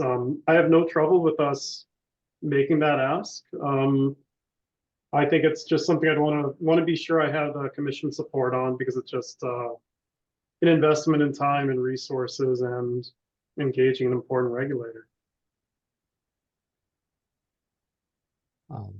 Mr. Buscarin and Ms. Topham, do you have any questions or thoughts on this? I kind of agree that we should get rid of all the PFAS if we can. So I would say go for it. I'm concerned about the money involved. I'd like to have some idea of what we're biting into here, money-wise and time-wise. Certainly. Okay. I'm happy to get some further information for you, Mr. Buscarin, and gather and assemble and bring it to the next commission meeting with some further clarity and numbers for you. And Mr. Buscarin, so that you know, we're gonna do this, I believe, either way, and the funding is in place for, I think, our next cycle. So it's just a matter of whether or not we try to advance. And my thoughts, and maybe this wasn't all clear, is that if we don't act quickly on it and move that soil, the berm is going to be constructed and capped, and we're not going to be able to put that soil into the berm, and we're going to have to take it and stockpile it somewhere else on the airport. Versus, I think if we could time it appropriately, we could get it encapsulated and be at a point. My hope is that we could be at a point in the not too distant future where the airport does not have any stockpiled contaminated soil that is not, within sort of the encapsulation. I would support it. I think we probably got a lot of contaminated soil inside the fence. And my view is we can't move the island and get rid of all this stuff. I think inside the fence, I don't have any great worries about it. Well, if I could, this is within that road layout there that the town's coming through with a drainage project as well. And so this is an area that will be disturbed. While there might be other areas, they're essentially undisturbed, and there isn't as I stand it like an active project that we're looking at, that we're going to do that disturbance that essentially would create yet another stockpile of the material. So I'm trying to advance it in a way. This is my hope, so that you're able to, on this timing, that we're not going and taking it out of and looking for other areas. This is within an area of the road that the town is coming through and is going to put a drainage system in there, and the contaminated soil needs to be removed before that can happen. So if we have to then go and do this anyway, and it's after the berm is built, we're not really going to have a place, I think, or we're going to have to look at some other way to handle and deal with that and what we do. Versus this project is very much set up to accommodate this type of situation. It's just an unfortunate timing thing, as I see it. Like we're gonna have to do it either way. It's just a matter of whether it ends up in the berm or whether it ends up stockpiled to be handled yet again another way. And maybe that's the berm extension or some other piece of things. But I feel like we're so close that was my hope, that it was worth at least trying. I will support it then. Let's go. That's fine. Thanks. I appreciate that. So, and my hope there is that it wouldn't cost us a whole nother month. It's not really, I think, a commitment. It's a commitment to see what we can do and to further advance it. It might not, I'm going to understand if it doesn't come to fruition. It's not a failure. It's an attempt at a goal, for what that's worth. I'll support that. Thank you. Mr. Carberg, does that work for you? Yes, thank you for your direction. We'll proceed accordingly. Thanks. And I think that moves us on to crew quarters. Yes, so for crew quarters. Sorry about that. We received a positive motion from the Capital Committee, and we're now tracking the project through the Finance Committee review cycle. We're working with the architect and our OPM to finalize the technical specifications and any code review elements prior to issuing our RFP for eligible bidder review on March 11th. Our goal is to allow enough time for development, proceed, and review of bids so that we can enter annual town meeting with an understanding of our cost requirements relative to our available funding, specifically with our supplemental funding request that's going to annual town meeting. Again, bid and cost escalation on Nantucket continues to be a concern for delivering municipal projects. And again, as a reminder, as we're moving forward, our previous RFP, which was for the modular unit only, came in high after we evaluated that cost. And the anticipated cost for hiring a general contractor, we didn't have enough project funding. That's why we have our supplementary ATM request in. We're reissuing this RFP as a combined modular and GC efforts to perform the work together. including the relevant sewer extension. And then through the OPM, we're working to generate interest among potential contractors. But again, Nantucket-based municipal work continues to generate high prices, and we might need to adapt our approach. For the commission's information, we have a couple informal internal estimates for the total project cost. They're at the $6.5 to $7 million range. With the approval of our ATM supplemental request, we have just over $7 million available. I'm not bringing any information for you to take action on, just to be aware of. You know, the trend is for high costs. We're watching this, and we'll watch this and advise further action as we issue and receive bids. Any questions before I move on to the terminal project? Commissioners, seeing none, please proceed. So our engineer and the sub-consultants have been on site for the terminal, performing walkthroughs, survey, laser scanning. The goal is to build an appropriate level of existing condition information for a program definition report and a 10% level of design. You know, as approved, we're doing it very quickly and briefly. The goal of the program definition report is that we control costs by making sure we can meet the original goals that the commission had in the charrette before we go and we build out 100% plan development. And we're taking that on through the existing condition and the physical conditions survey, which needs to be accomplished regardless. A program definition report, it's not always done because sometimes it has some drawbacks. It can lengthen the time of a project. However, in our specific case, we're collecting required information and we have a known grant cycle. So I don't think this impacts us. I think it's a net cost and time saving factor. In a couple months, with the delivery of the report from the consultants, we'll have updated cost estimates and a more refined set of plans for the commission to review. And we'll have the choice to authorize further investment in our design plans, to pursue our October 2025 bill funding deadline. Right now, we have authorized through annual town meetings $17 million for design and construction, and we've committed just a little bit under $700,000 to our initial design effort. We'll continue to track these costs and estimates. Are there any questions before I move on to finance? No. Oh, dear. Please proceed.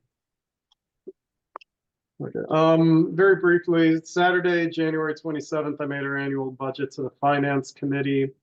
There were no major real questions, but they shared interest in, you know, future electrification of the aircraft fleet, and our rates and charges effort, how we assign cost recovery between commercial and private aviation. So I think this was a positive experience. We had a good discussion on market sectors at the airport and cost assignment.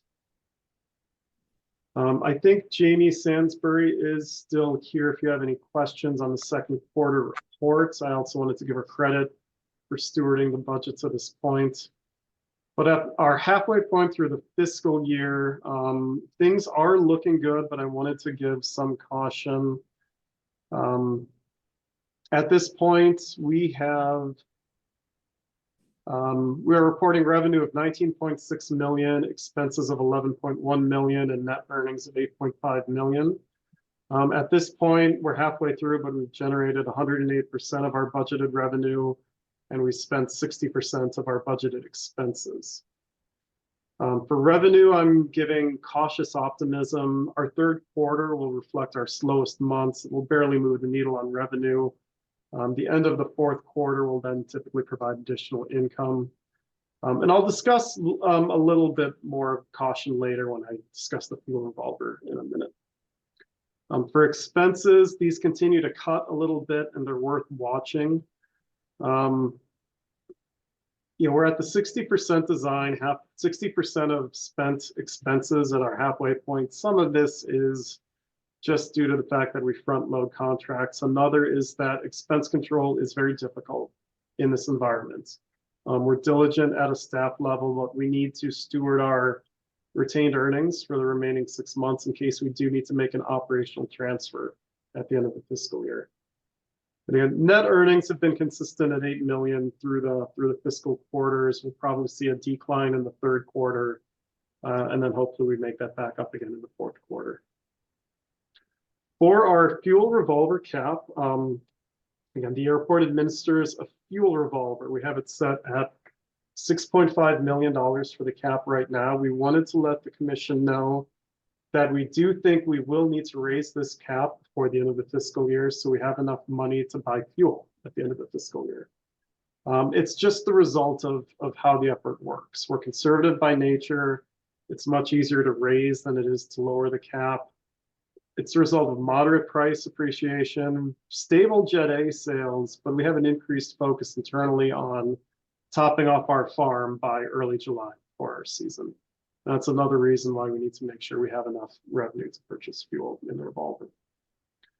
So the process is very simple. We'll ask the Airport Commission for approval, then FinCom, then Select Board. This is typically mediated through staff. Timing, we'll come back to you in April or May to ask for that cap increase. That's the time frame where we'll have the most clarity in the amounts we need to ask for an increase, as well as still having time to act for that fiscal year. Right now, if we had to increase the cap, we'd suggest 8.5 million from our 6.5 million. But what that does have, it's raising the cap has an instant impact of reducing the amount of revenue that overflows from the fuel farm revolver to our operating budget, which is an instantaneous equivalent reduction in our net earnings and our fund balances.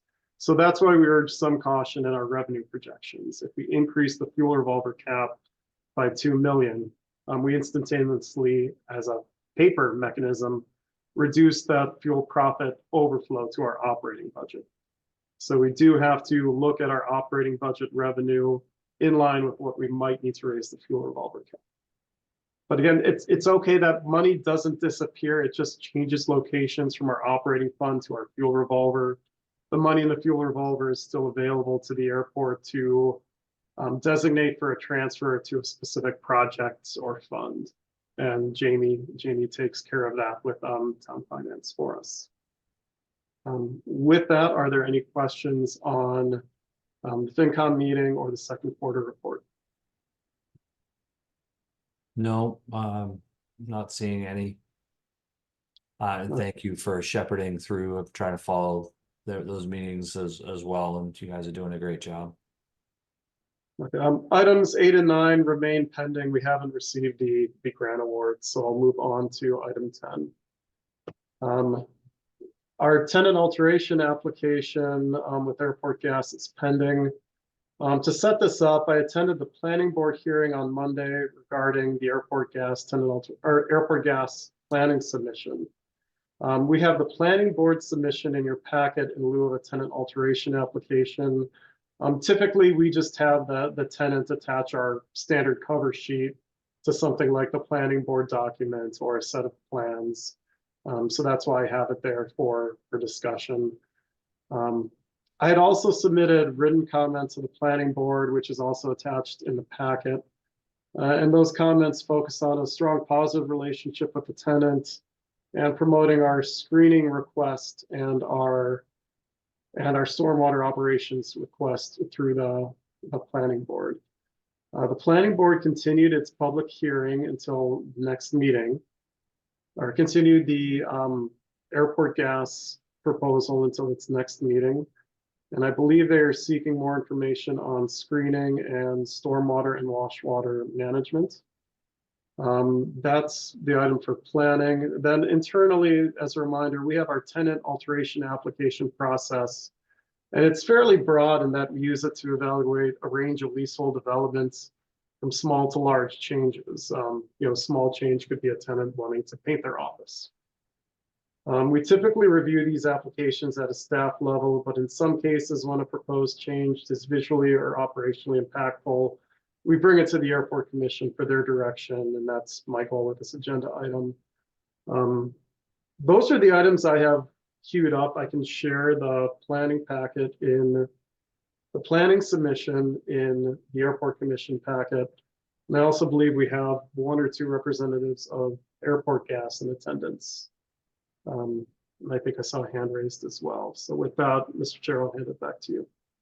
Thank you, Mr. Carberg. Mr. Fredericks, I saw you had your hand and you dropped it. Would you like to speak or?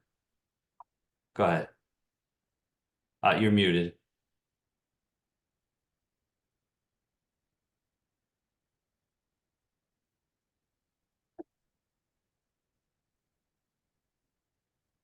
How about now? You good? Oh, yeah, maybe a little hard to hear you. Microphone, Yep, I'll go to that next. a little better. How about now? Yeah, much better. Thank you. All right. Floor is yours. Thank you. I'll make this quick. You guys have had a long night. Thanks for the time you put in. You know, I was trying to think about how to explain where we are with this particular improvement. And one of the things that struck me, I was talking to one of the owners, and I know you know this, but as a kind of a point of history, I think we're, as combined companies, you know, we make up Harbor Fuel, Yates, Airport Gas, and some other things. I think we're your longest standing leaseholder. Between all of our various programs with you, it's a little over $640,000 a year. So we've done a lot of projects with you. We've been around, we've been partners for a long time. So as Noah said, I think this has been a good relationship for both sides. 5 years ago, we negotiated a new lease. And for those who were involved at the time, they probably remember, there was a lot of discussion at the very end as part of the signing of it, really at the bequest of some of the people involved from the airport, which was, what are the other things that can happen on the property so that, you know, as things change and revenues need to be able to keep up with the pressure for the rent, that there might be solutions out there. And at that time, we went back and forth, and I believe we gave you a list. And we've spent the last 5 years looking at a lot of different things, trying to come up with a solution. So we have we came to the staff and Noah and his group probably just before Christmas. We went over some concepts. We developed a plan. I think you know, again, I can't see for sure exactly what Noah gave you, but I'm sure you can see some visual sense of what we're trying to do. But in general, there are two basic things that we're trying to do here. We're trying to clean up the inside of the property to be focused on the gas station and the convenience store. But the second half of that is to open up a part of the store that provides some higher end products, that provides some baked goods, that provides some food to go, things that we think are missing on that end of the island. A lot of our customers have, you know, gotten off of from the airport moving through, have made comments to our staff that they wish there was some better variety when they're running out to their house on the east end of the island. And so we spent a fair amount of time trying to come up with a way to do that. In order to do that, there are things we felt we had to address. So we kind of redesigned the outside of the site. We moved some of the vacuums. We have removed one of the bays, the car wash bay, and relocated it to the outside so that we can make space for the small kitchen that we think is necessary. We've moved the propane tanks, all with the goal of making the site work better. We end up with 45 parking spaces. We think we have a traffic flow pattern that will make the site work once and for all, while not disturbing the basics of what's been there, but instead enhancing it and providing some kind of long-term solutions. We've tried to work with the airport staff. I think early on, Noah, at our bequest, took a look at and made sure that it was consistent with our lease. I think he went as far as checking with your council to make sure that it was appropriate. You know, we're talking about some of the outstanding issues, and we're trying to resolve those now in a way that everyone's comfortable. But for those who you can remember, back in 21, we were approached by the airport as part of the investigation of PFAS. We did do at that time a review of the drainage that was there, the drainage, that it was intact, that it was in good working order. And we'll provide some additional detail as we work through this with Noah. Also, at that time, we looked at some drainage. We made some drainage improvements that were required by the airport and under the control of their engineer.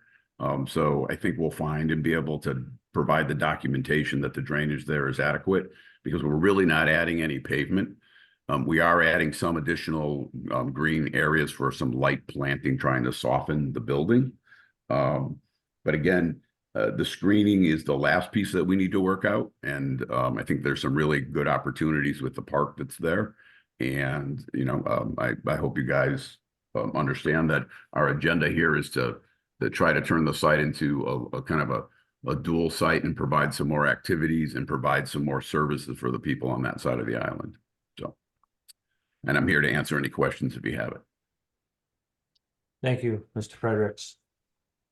I also attended the planning board meeting last night, and I agree. I think that you guys are great tenants, and there's a real positive working relationship there. And I think, as I said to you, and I said there, I think as other people said, and you just hit on, I don't know where the rest of the commission, you know, comes out on it, but to me, I think a meaningful, you know, and as was in Mr. Carber's letter, you know, a screened buffer between Airport Park and your operation would really be the piece of things that would help, you know, me. And I think your stormwater system and the work that you did several years ago was a huge improvement.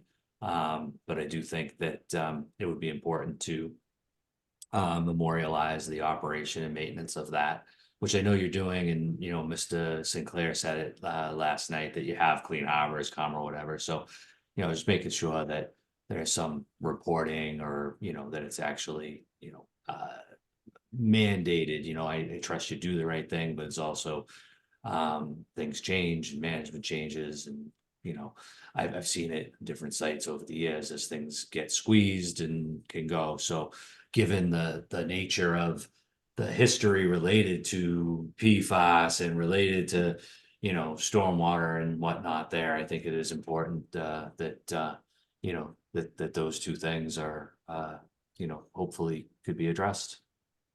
No, we're happy to put together the operating manual. I agree with you that it needs to be there. And I think that, to your point, it's, the folks that have been around construction on the island for a long time know a lot of things installed in the 80s and 90s didn't get the maintenance that it needed. And so, we don't want to see that happen. So I don't think we'll have a hard time solving that. Commissioners, did you have any other thoughts on this? Or, and ultimately we will see a tenant alteration application, as Mr. Carberg said, but I think that the more we could be in sync on this, hopefully, you know, to avoid any, you know, the surprises. I mean, I think it will be, you know, whether there's more detail that's going to come into the alteration application, you know, I think is important, so that there is no, you know, future misunderstandings. And like the thing that comes to my mind, and this isn't saying you're doing it, but I just want to use it as sort of an example, would be ice cream. Like, let's say all of a sudden, you know, is that part of retail, but you know, you decide that, you know, was that a permitted use? You know, is there a prepared foods that's only to go, you know, is it all packaged foods versus prepared foods? I don't know how much detail we want to get into, but when I say ice cream, I think of the high success of, let's say, you know, one of the downtown type places that you're so successful that everybody's coming because you've got the very best product on the East Coast. And, you know, it wasn't contemplated. And so just making sure that there is an understanding when you come in with the tenant alteration application, that it essentially covers everything you expect to do, so that future staff, you know, staff and everybody's on the same page. Less ambiguity, the better, I think. Understanding as well businesses develop, but to the extent that there's specificity to, you know, what you see happening there, I think is going to make things go, you know, smoother and faster, and hopefully put everybody on the, you know, for thinking about this is a long-term lease and continuing this positive long-term relationship. We'll work with the staff to get you as much detail as we can, you know, muster as we understand it. Sure. The ice cream issue is kind of interesting. We have had self-serve, soft serve yogurt for the 5 years I've been here. The problem is the machine works about 2 days out of every 10.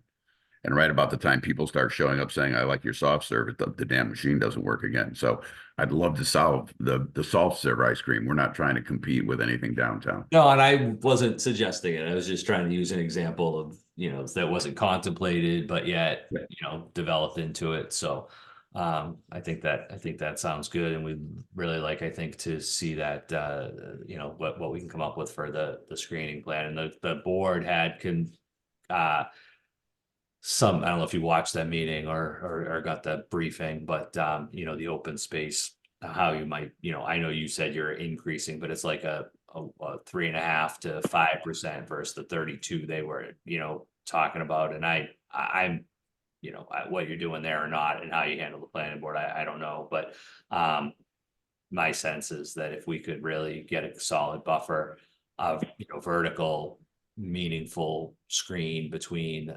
your operation and the park, that really kind of, I think, goes a long way. To your point, I think now that we understand what people are looking for, we'll put together some plans and try to get something that everyone can agree on.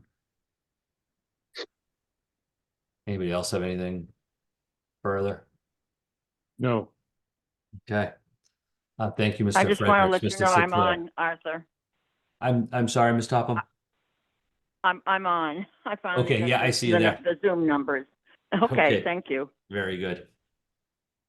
Thank you both. All right. Thank you, guys. Have a great night. You Thanks. too. Thanks for all the time you put in.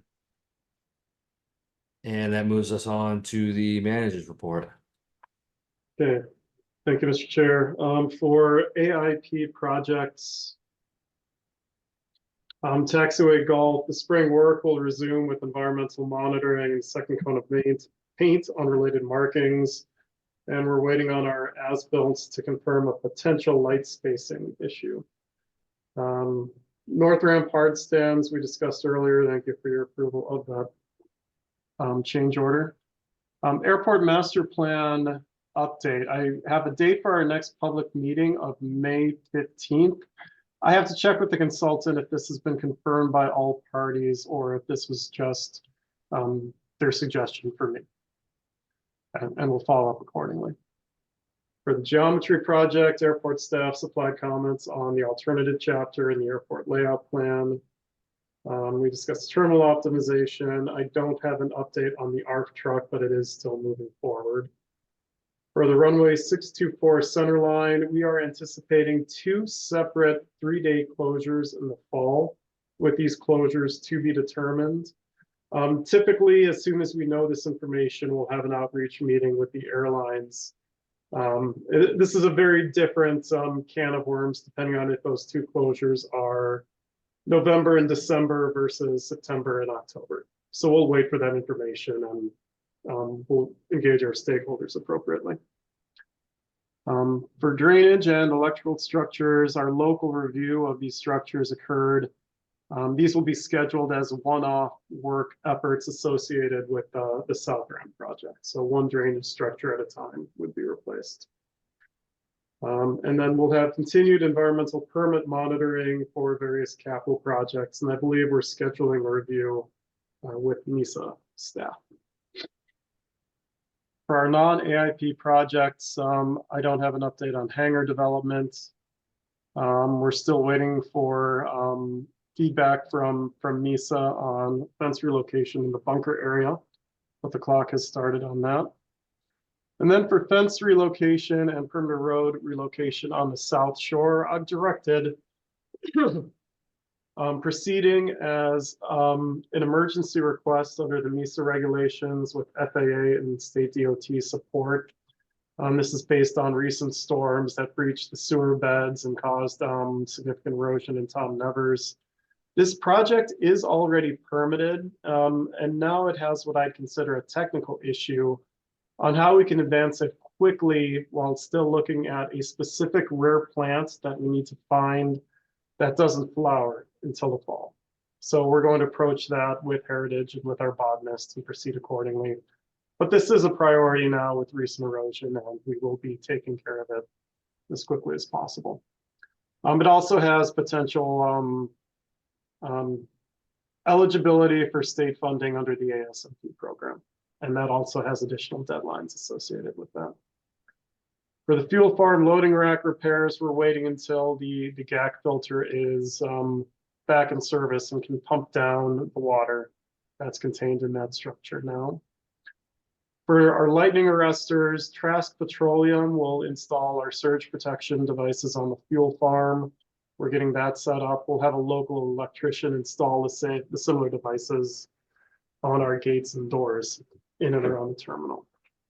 Rates and charges is concluded. The leases and pro formas have been sent out to the airlines. For RFP bid status, we are holding and we're making it an internal priority to reissue the 33 Bunker Road RFP.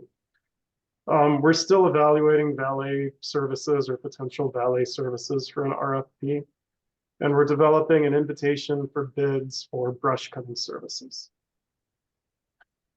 For the operations update regarding our, it was mentioned in our public comments, ATM Article 49. I'm going to skip over that. It will be on I discussed it earlier. Fuel supply. We continue to discuss renewal terms with World Fuel Services for our fuel supply and mobile refueler agreements. This is going well. As you can imagine, as we have sold more fuel over the last 3 years and credit cards are increasingly used for fueling purchases, negotiation of credit card processing fees can be a significant item, and we're having productive conversations on that.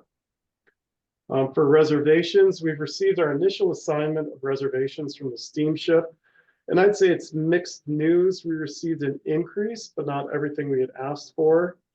I ran the numbers, and I think the good news is that if we can start off our season in mid-June with the farm at 90 or 95% capacity, and every single reservation that we have results in the delivery of that product, so no terminal outages, no boat cancellations, no sick drivers, we can make it through without disruption at a similar forecast to last year's Jet A sales.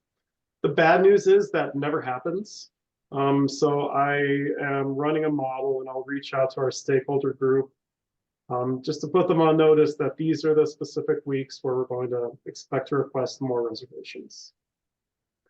We had a fire suppression system leak 2 days ago. Yesterday in the ARF station, did not appear to be freezing related. Our staff identified it, contained it, and effected an emergency repair. So I wanted to thank Gary and Gary and Connor for that work. We received notice of a new freight operator. Mountain Air will be taking over the FedEx and UPS routes for Wiggins Airways. It's really not as big of a change as it sounds. The same routes will operate.